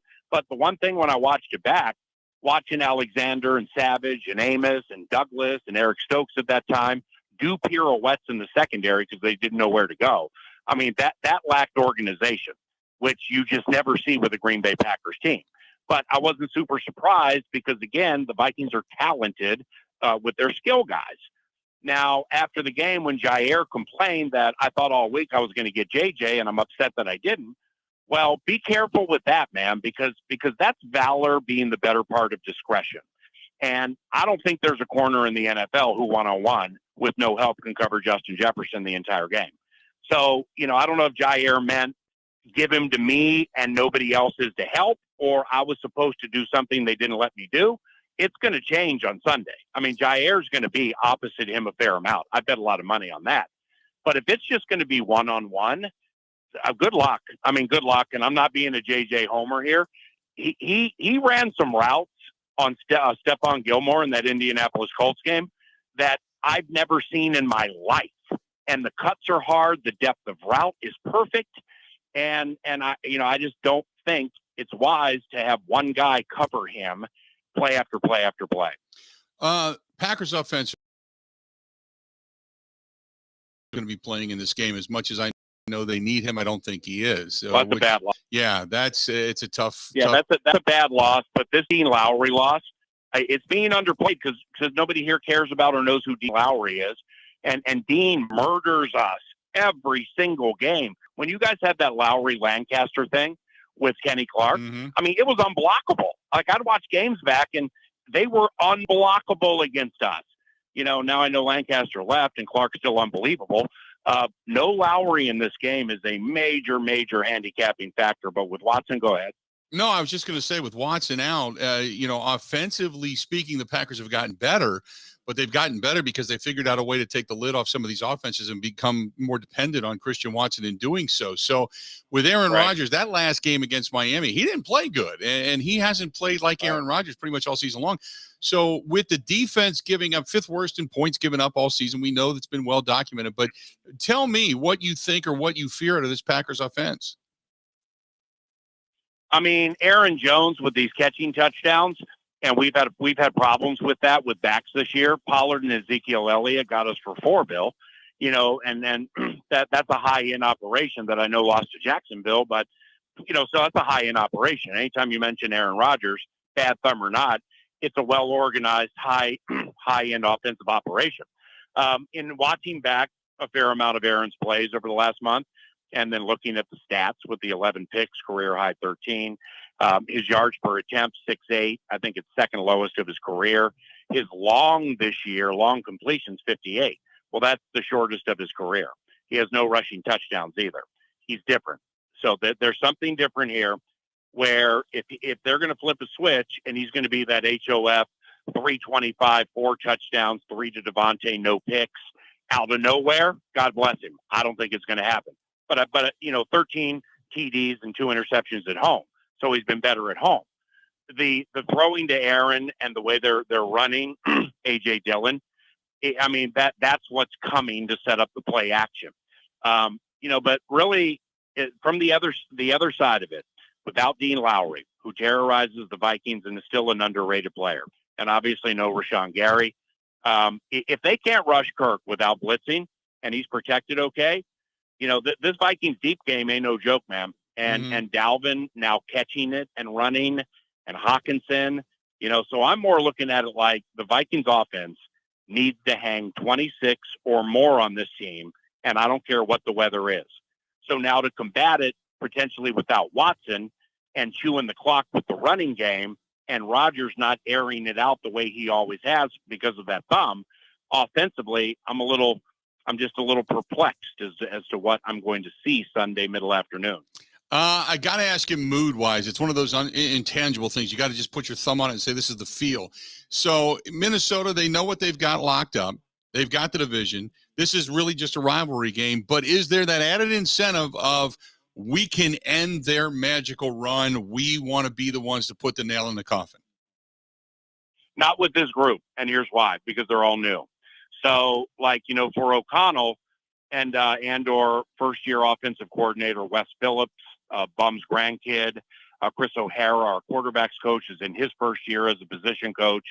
That they all came from the Rams. So the rivalry they know is the Rams-Niners at SoFi, where it's loud and it's mean, but the majority of fans there are Niners fans. That first game at US Bank Stadium, and the true rivalry and wonderful football Americana type pairing the Vikings and Packers are, well, that they get it. They know how special this is.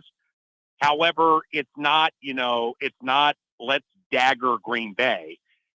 Because they're the border rival, and you got all the families and the vitriol and everything, the Vikings and Packers back and forth.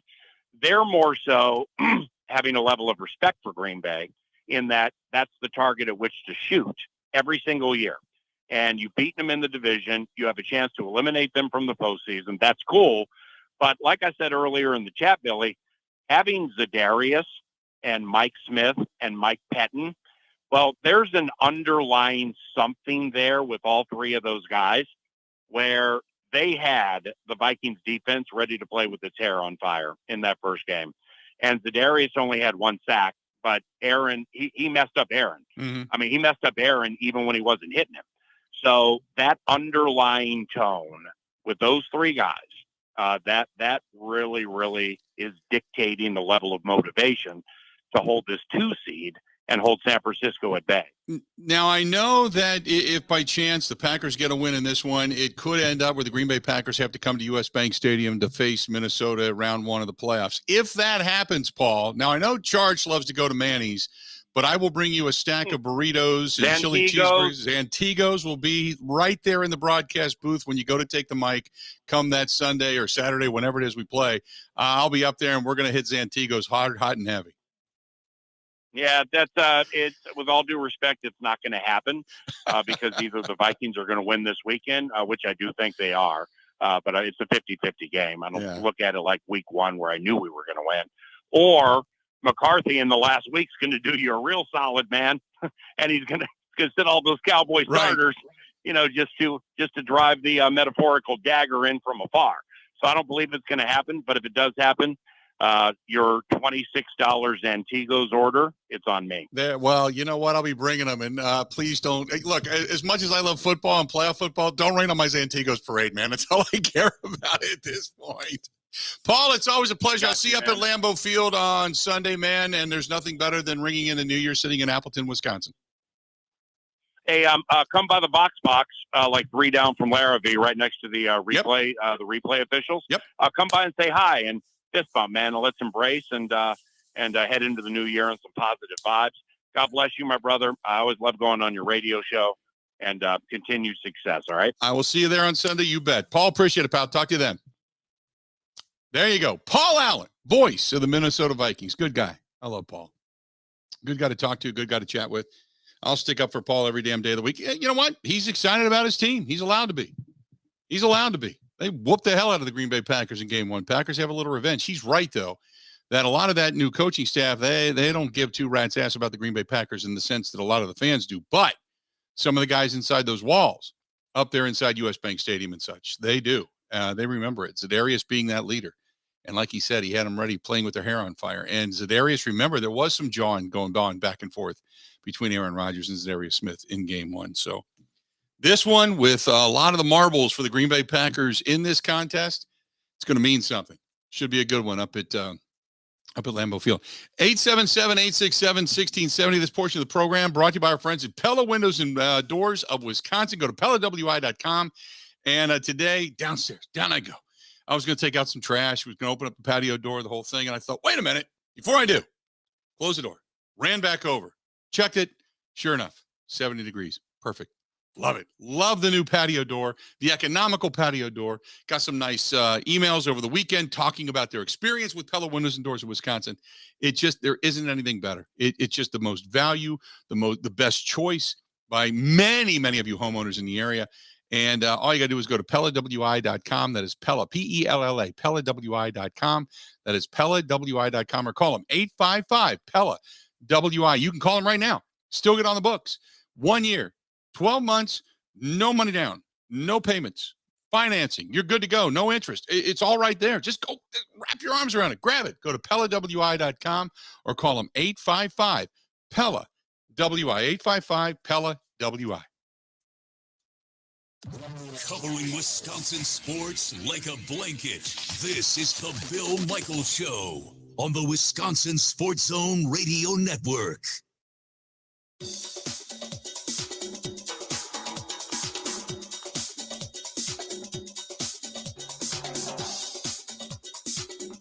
Bill Michaels will resume in 3 minutes.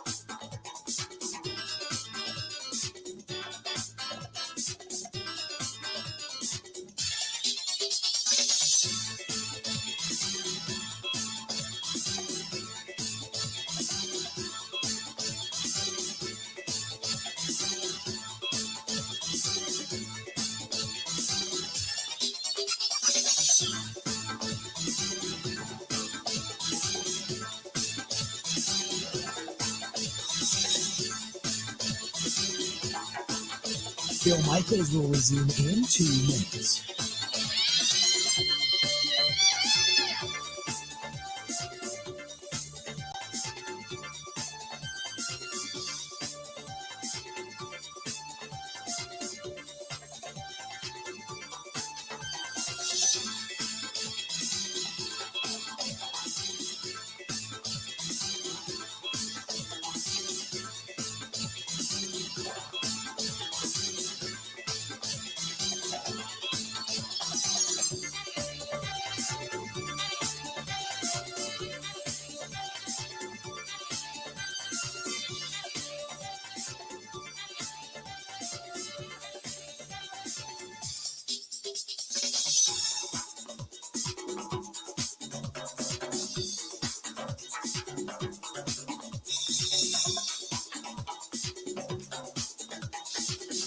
Bill Michaels will resume in 1 minute.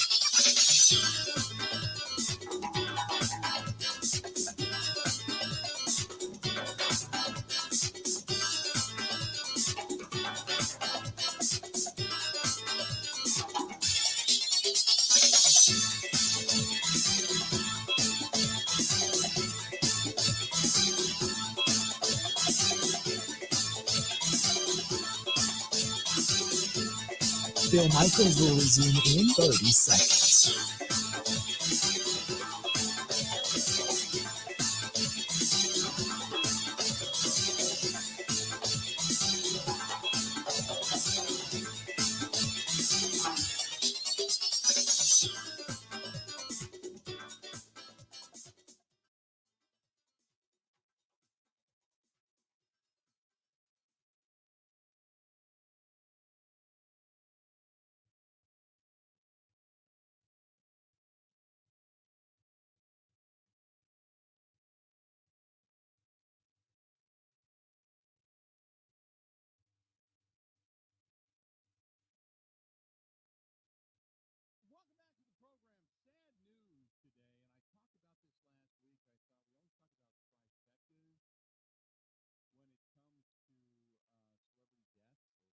Deaths or what have you. And I grew up, in Cincinnati, as we all know, and saw Tom Browning pitch his perfect game. And unexpectedly, shockingly, Tom Browning passed away last week. He was laying on the couch at home and must have had a heart attack while he was sleeping and never woke up. And that was some shocking news. And then the next day, you find out Franco Harris shockingly passed away. And so that was shocking news. And then you hear at the time, Pele, the soccer legend, went into the hospital and he had been ailing. And I gotten wind of it at the time, believe it or not, from a friend of mine who was just deep into soccer, had said, yeah, he's not in good shape and he's probably not. This is it. He's going into the hospital, probably not. I'm sure. Greatest. Has to too. He transcended soccer, becoming its first truly global superstar. Pele did. I remember as a kid, everybody grew up, and if you kicked the ball, you wanted to be Pele. With a level of fame that remained nearly as strong for 40 years, as they say in the article regarding USA Today after his retirement, as it was during his playing days. But the soccer legend Pele has passed away at the age of 82. So, but like I said, as a kid, if you grew up at all, that was really the only name you knew when it came to soccer. So Pele, and like I said, just kind of, we talked about that on the show, kind of felt like he was going in and probably not going to come out. And sure enough, he passed away today. So Pele dead at the age of 82. This one is from Eric, who says, great discussion with Paul Allen. Never thought of it that way, that a lot of the new guard don't really realize the rivalry with the Green Bay Packers, but those names inside the walls of US Bank Stadium certainly do, like Zadarius Smith and company. Yeah, when you talk about it, I mean, there's Shannon Sullivan, Zadarius Smith, Ed Donatel is a former defensive coordinator for the Green Bay Packers. Obviously, Mike Pettin working over there as well. Those guys, they do. They do. Not only they do, but guys like Harrison Smith, Eric Hendricks, they realize it. Daniil Hunter, they realize it. That defense, he's right. Zadarius Smith, as he said, had them ready to play with their hair on fire. And they did in game one. And while, as Paul Allen stated, he didn't think that the coaching staff, specifically, when it comes to Kevin O'Connell, is sitting there going, okay, we're over there going to put the dagger in the Green Bay Packers. He knows West Coast rivalry. But the guys that have played now for both or have been in this rivalry for a while, they do. They do, and that's what he was alluding to. It's coaching staff, no. Guys in the field, a couple of the guys behind the scenes, yeah, they do. They know what it means, and they're gonna be fired up to come into Lambeau Field and knock them off. So, really good stuff. Good stuff from our buddy Paul Allen. 877-867-1670, 877-867-1670. Mike says, I still think the Green Bay Packers are going to get the win. If Christian Watson doesn't play, they'll just have to figure out another way to get the ball down the field. Aaron Rodgers has to throw to the open man, pick up first downs, and live to fight another day. Don't worry about the big plays and the big shots downfield. Just be smart with the football. Don't turn it over. Put pressure on Kirk Cousins, and you'll win this game. I agree. I said that earlier in the day. I said, look, if you're going to win the game, specifically without Christian Watson, and even if he comes back, chances are he's not going to be at 100%. But if you win this game, it is going to be a good run game that you stick to. It is going to be the good mix, not Aaron Jones one series, A.J. Dillon the next series. It's going to be a good mix. You're going to have to be able to hit everybody, involve the tight end, involve Mercedes, involve Tanyan, involve everybody, and be able to put points in. And when you get in the red zone, you can't settle for field goals. You can't settle for field goals. The other way you're going to win this game is just simply you have to put pressure on Cousins. That's it. That's it. Because I don't think if you don't put pressure on him, if he sits in a pocket, he's going to kill you. Going to kill you. Don't know what else to say. Because they just have too many weapons to go to. And we've seen this team struggle with two wideouts, much less two wideouts, a good tight end, and a good, catching running back out of the backfield who can burn you as well. So I don't have a good feeling about this game, but many of you do, and I'm praying. And even Mike Clemens says he's got a feeling that the Packers are going to come out on top. So I hope you guys are right. I really do. I hope we're talking about a win. I hope we're breaking. Don't forget the Green and Gold postgame show immediately following the Packers and the Vikings live in Green Bay. We're going to be here, and we're going to be breaking it all down for you. So I hope we're talking about a win. I really, really do. Robert says, hey, no sound. Robert, I don't know what you're listening to, but turn your computer on. But there's sound here. We can see it. Joe says, it's so hilarious to hear Paul Allen say, I don't mean to be a homer. He's nothing but a homer. Yeah, but in the context in which he stated it, he was being honest. I mean,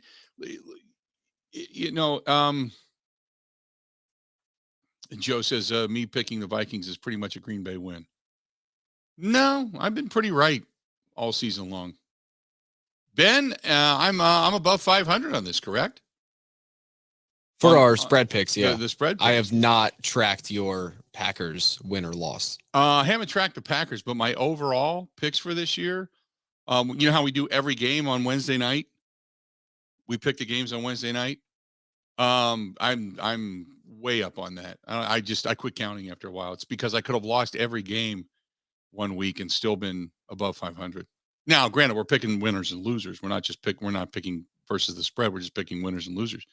But that's to me is easier than picking against the spread. But yeah, it's so, go with what you want. And I hope I'm wrong. I picked the Packers to lose last week. But I said it would. It was kind of a toss-up. Even when I made the pick, I said something in my gut tells me the Packers are going to play pretty good.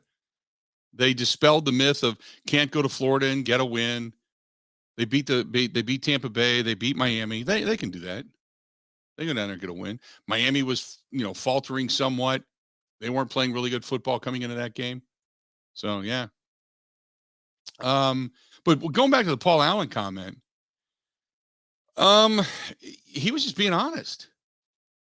I don't think there was anything there that Paul stated that wasn't true.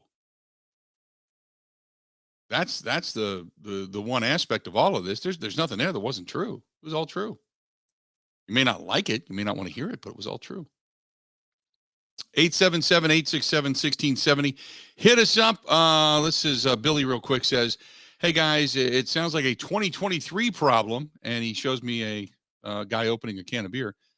He says, but going into the new year, the Packers are going to be better. I believe they're going to get the win this Sunday and then move on. Cholitos for everybody. By the way, I love Zantigos. Billy, I love Zantigos. Now, I know Paul Charchian, whenever we visit him and we're in Minneapolis, we're at Manny's, man. We're face first, like electric chair type of meal. Like, you bring spandex pants just in case, you're good to go.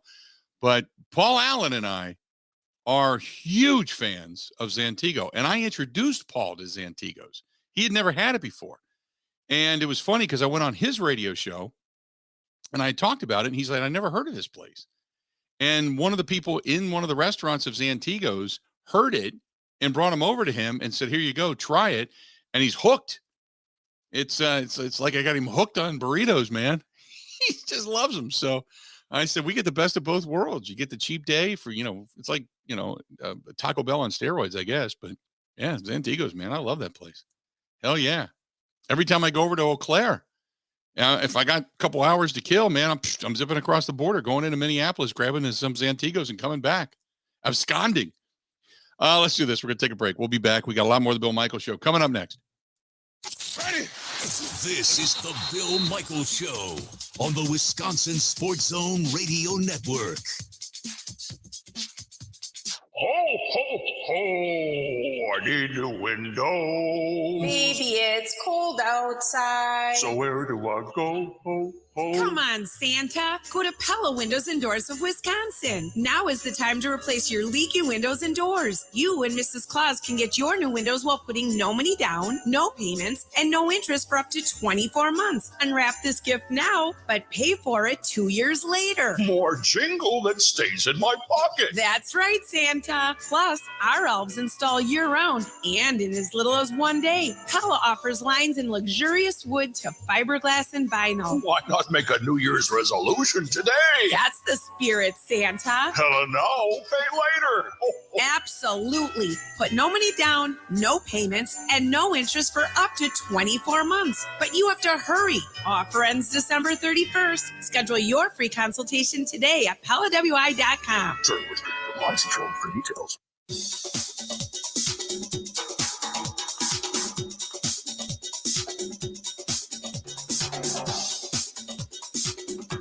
Bill Michaels will resume in 5 minutes.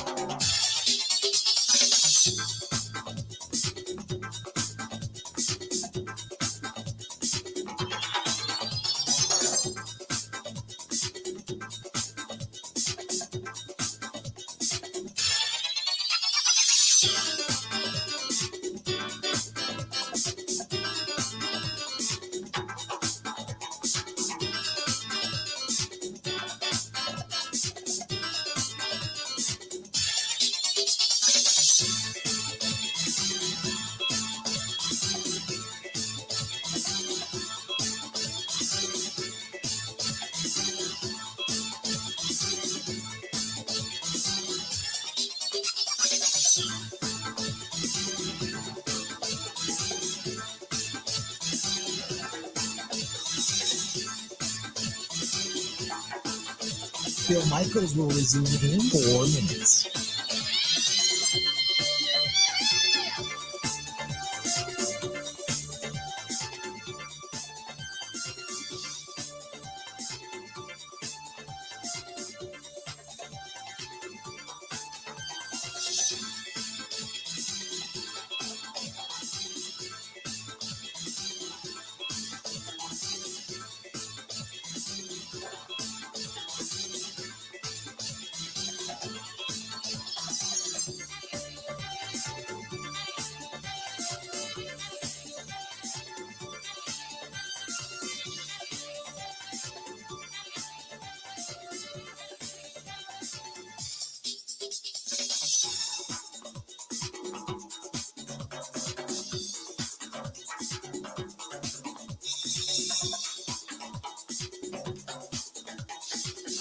Bill Michaels will resume in 3 minutes.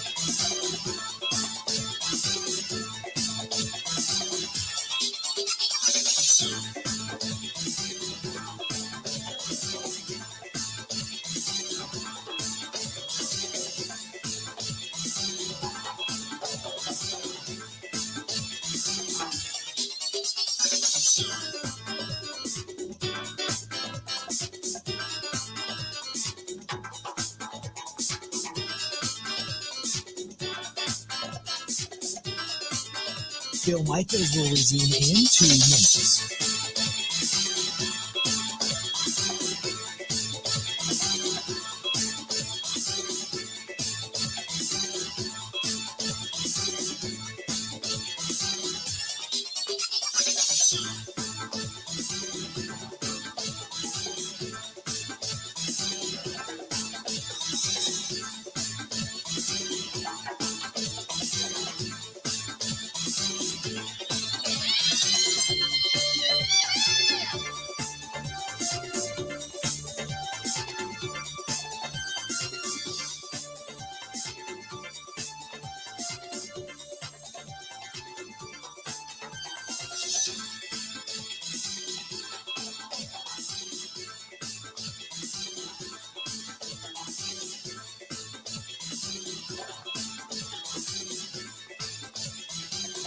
Bill Michaels will resume in 1 minute.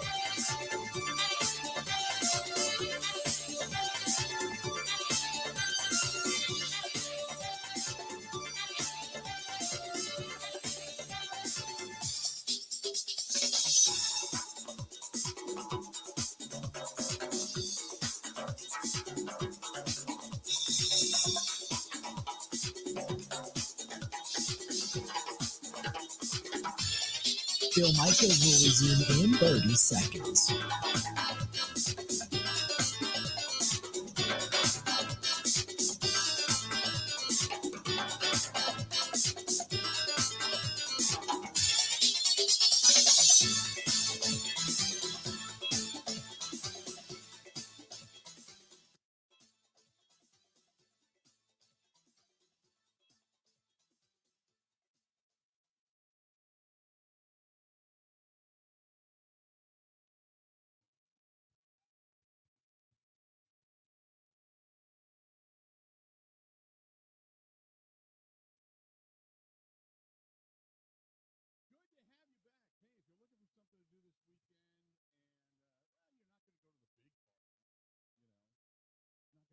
Dinners and the foods and all that kind of stuff, but you're looking for entertainment.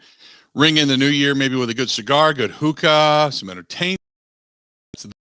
Downtown, the.com, theniceash.com. Head down there during the day on Saturday, catch some of the college games, and then head back down there on Sunday even, where you can watch a Packers game for sure. But the Nice Ash, they have music this weekend, Thursday, Friday, Saturday, into the new year. So good place, 323 West Main Street, downtown Waukesha. Keep supporting those downtown businesses in downtown Waukesha. And the Nice Ash is one of the best, just one of the best. Great people down there. And I always love heading down that direction. 877-867-1670. Again, 877-867-1670. If you want to find us, please feel free. Go ahead and give us a shout. We would love to hear from you. John says, how come my fantasy question wasn't answered? Sometimes either we don't get it in time or we get a bunch.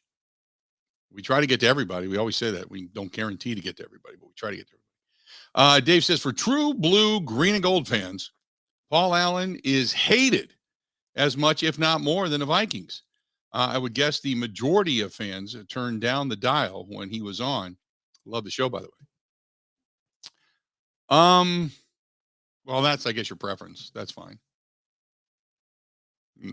No problem. I look for information.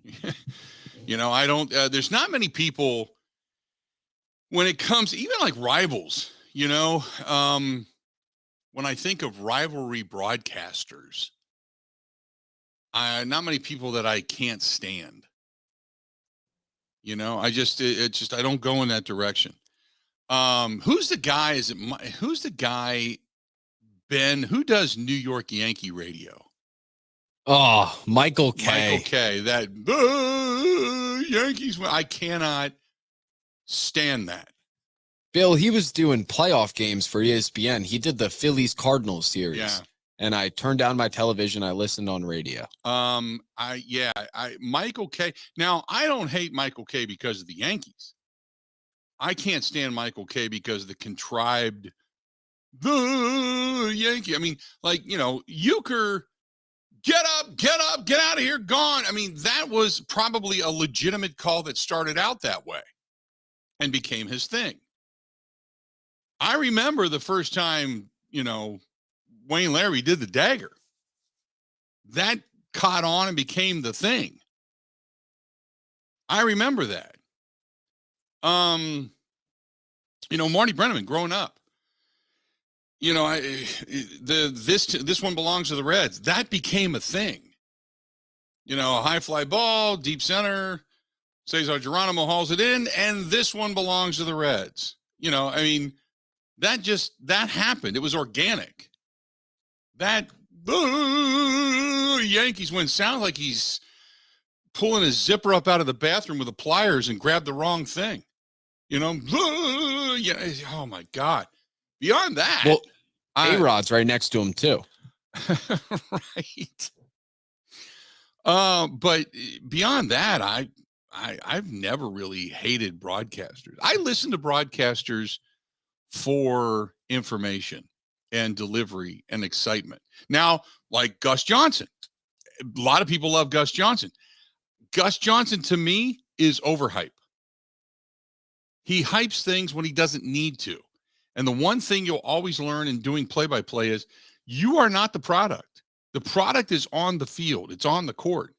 You only have the inflection of excitement when there's excitement. You don't try to make everything the biggest play to look back on. When it's contrived, it doesn't work. And to me, Gus Johnson, for as good as he is, at times doesn't work. Not all the time. But at times it's kind of like, okay, stop. Just stop.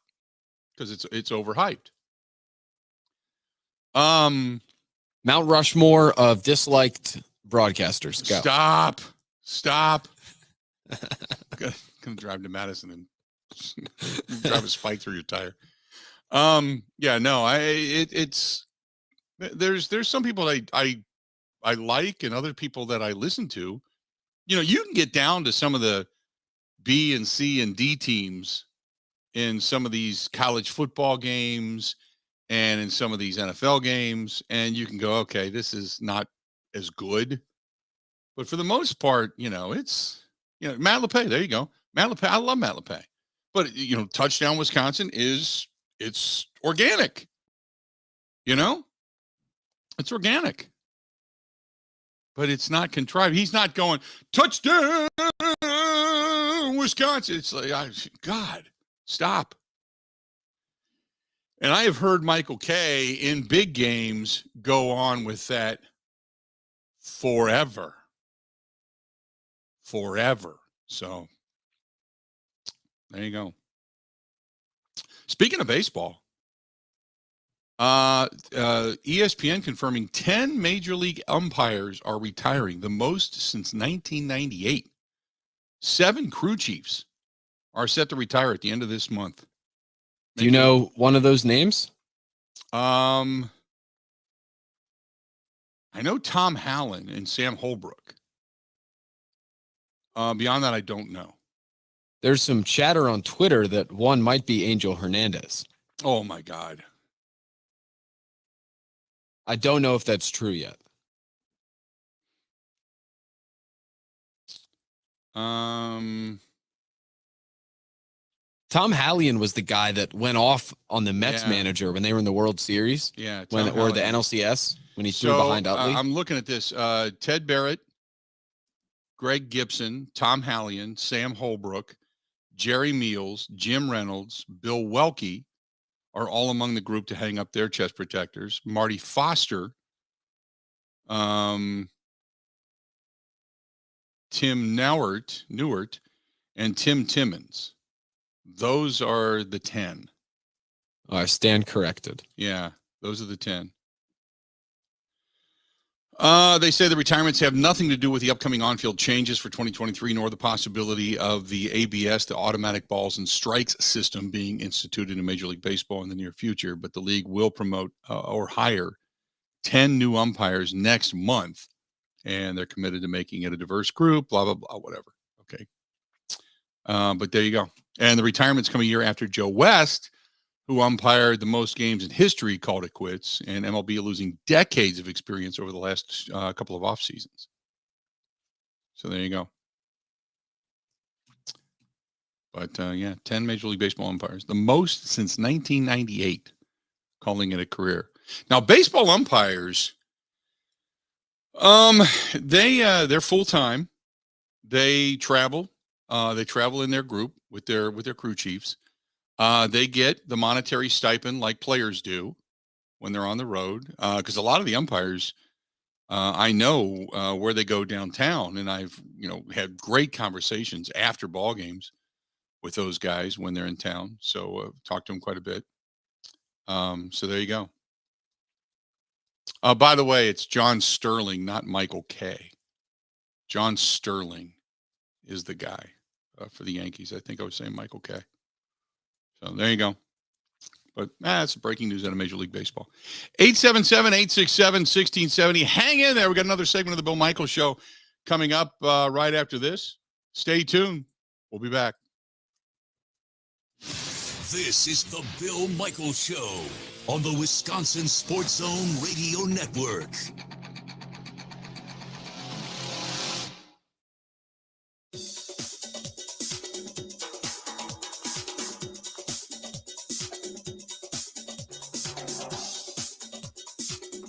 Bill Michaels will resume in 3 minutes.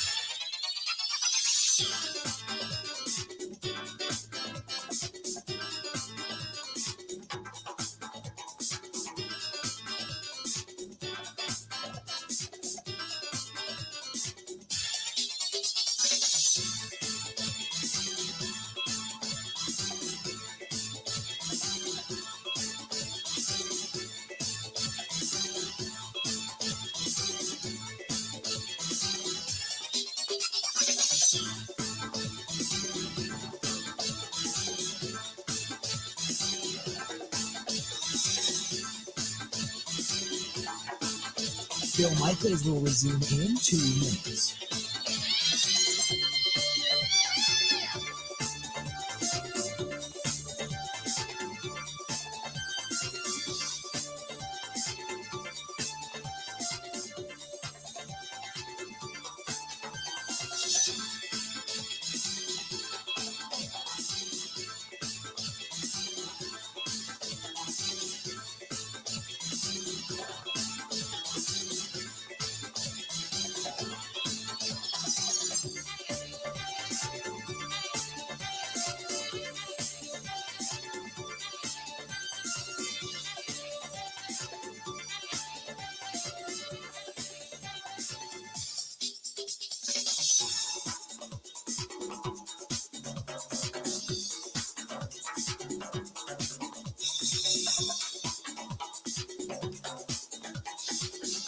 Bill Michaels will resume in 1 minute.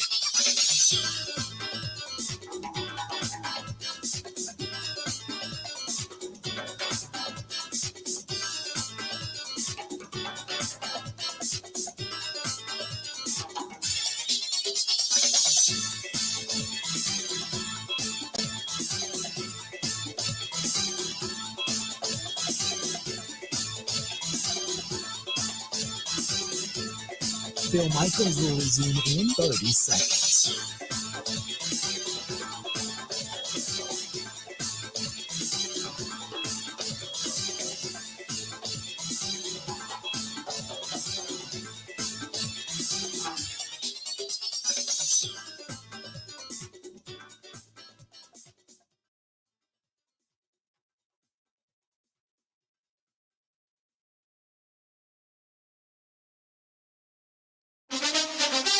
Now, in Green Bay, here's Mike Clemens. The Packers dealing with some key injuries. Wide receiver Christian Watson watched practice yesterday out with a hip injury. Return man Keshawn Nixon says he was pulled from the Dolphins game when his groin injury was aggravated. Vikings head coach Kevin O'Connell, after watching the tape of the Packers' 4 takeaways Sunday in Miami. They're getting turnovers defensively. They're getting the football. I think has been real dynamic with their ability to take it away when it's in the air, and then also just when they're tackling, raking at the ball, getting the football out. We've got to be great with the ball in our hands when we have it. And then they're running the football, and of course, Aaron's making a lot of plays, and you can really see their passing game coming to life, both on schedule and off schedule. So going to be a heck of a challenge. They're always so tough to play, at Lambeau Field, and we got to play a really good game. At 12-3, the Vikings have 8 fourth-quarter comebacks this season. I asked Aaron Rodgers, what's your biggest concern facing this Vikings team that seems to have a talent playing it right down to the last play of the game? Yeah, they've had an amazing record, 11-0 against in one-score games. That's the league, You win those games, you're going to be playoff bound. They've done a great job of that, winning games the last second. I think they've won like 6 in the last play of the game, something like that. So obviously had to, play really well in crunch time. Packers head coach Matt LaFleur. They definitely have shown the resiliency it takes to play in this league. And anytime you're down 33-0, and you find a way to come back, I think that says all that it needs to. That's Matt LaFleur. In Green Bay, I'm Mike Clemens on the Bill Michaels Show.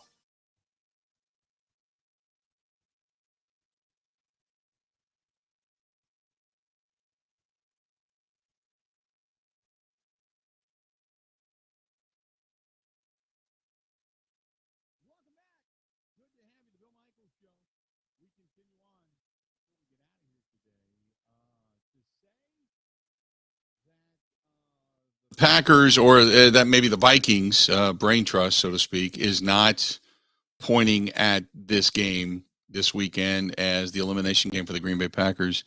You thought, well, maybe, okay, but now it's out there. It's in their, Vikings side of things, the Vikings wire in USA Today. Vikings playing their penultimate game of the regular season Sunday at Lambeau Field with a 12-3 record. The NFC North already wrapped up in a chance to strengthen their hold on the second seed in the conference. The first win over the Packers is the only one for the Vikings that didn't come by one score. Sunday's game going to come one day short of being exactly a year since the Vikings visited Lambeau Field. If there's any question about the decision to replace Mike Zimmer as coach, the move became certain after the 37-10 loss to the Packers last year that ended Minnesota's playoff chances. While the Packers had clinched their 3rd consecutive NFC North title, the Vikings had to watch Sean Mannion start at quarterback after Kirk Cousins was placed on the COVID list a couple of days before the game. In many ways, that game perfectly summarized the Vikings' miserable 7-9 season in which they tied an NFL record by playing 14 one-score games, but only won 6 of them. There had been a fear since that would side back, blah, blah, blah, goes on and on. After the game, Zimmer was asked if he wanted to see Monday play in the regular season finale against the Bears. Not particularly. He said, why? I see him every day. Goes on from there. Those difficult years are now a memory. Cousins has tied the NFL record book by leading eight fourth-quarter comebacks this season under O'Connell, and the misery of a 2020 and 2021 season has given way to a far more upbeat coach and team and atmosphere in 2022, and a victory over the Packers that would return the favor of last season by all but ending the Packers' playoff hopes The Vikings would also lock up a sweep of Green Bay for the first time since the 2017 season. Would be a sweet reward. So to think that this game is not being looked at now, at least by the fan base, to say we want nothing more than to return the favor of what you did to us last year and eliminating our hopes. They want to do that. It's out there. While some of the brain trust inside the walls up there at US Bank Stadium may not think so, outside, they're all thinking it. They're all thinking it. 877-867-1670, 877-867-1670. You want to hit us up, please feel free to go ahead and do so before we get out of here. By the way, the Odd Shark says Buffalo, the team to beat when it comes to the Super Bowl. Philadelphia, number 2. Kansas City, number 3. San Francisco, number 4. Followed by Cincinnati, Dallas, then Minnesota, the Chargers, and then the Ravens. That's where things stand right now by Odd Sharks. Buffalo, the top one. Buffalo, Philadelphia, Kansas City, which is kind of, I guess, in the grand scheme of things, short of the Green Bay Packers and the way the season has kind of gone on for them, because the Packers, we were all thinking, might be one of the favorites to win it. Beyond that, rest of that is right where we thought it would be. Pretty much. Right? Believe so. Tom says you've obviously never listened to Paul Allen do a Vikings game.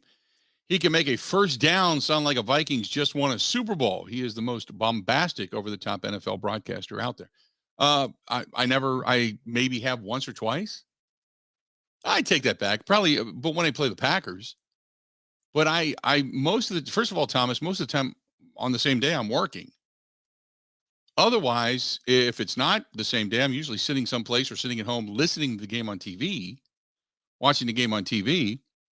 And the only time I hear it is usually when I'm in Minneapolis in the press box. So you're right. I don't listen to it all the time. I don't get a chance to. I'll get a chance to hear some of the calls, but that's about it. But you know what? If it's a big play or a big moment in a game and a first down that gets you something that keeps the drive alive, that can be meaningful, yeah, I can get that. I'm not making excuses. I'm just saying it's kind of like when people get all over Joe Buck and Troy Aikman. And I will literally stop what I'm doing when I'm sitting in the press box watching a Packer game, and somebody will say something, and I'll say, okay, real quick, what did he just say? And then I'll make a note of it, that whatever play it was that just happened, okay, go back and look at, and I'll listen to it. And I'll keep some of this stuff, and I'll go back and I'll say, what did he say? Oh, he said, he was on Aaron Rodgers for not putting that pass out in front of such and such. And I'll be like, okay, he's exactly right. So why are you upset? Well, he's biased. No, you hate him because he's a former Cowboy. You hate him because it's a cool thing to hate. Most of the time, people say, well, they pick on him rather than giving you the positive. But I've said to myself, and I've said to many, are you kidding me? People complain all the time that the broadcasters are really all over and up the rear end of Aaron Rodgers. So it's the same thing. It's every now and then you may not agree with something they say. That's fine. But to come flat out and just start claiming bias inside, it's like, no, come on. Listen to what they say and not how they say it sometimes. Because are what they saying truthful or not? Yes, Ben. I was just going to say that Collinsworth is notorious for being up Aaron Rodgers is, what? Yeah. He tends to like the superstars. There's no doubt about it. But he's also, I've heard him be critical too. Well, here's the guy. Yeah. Well, then there was John Madden. I love John Madden because John Madden was, he'd tell you that stinks and use those words. That stinks. He was not a broadcaster. He was a coach who happened to have a microphone, which was great. We're back at it again tomorrow. Looking forward to it. The Friday edition of the Bill Michaels Show, getting you into the weekend. There's nothing better. I can't wait. Time for us to get out of here, though. Enjoy the day. I've enjoyed you. You go out and have a great day. We certainly appreciate you taking a listen to us. We'll be back at it again tomorrow.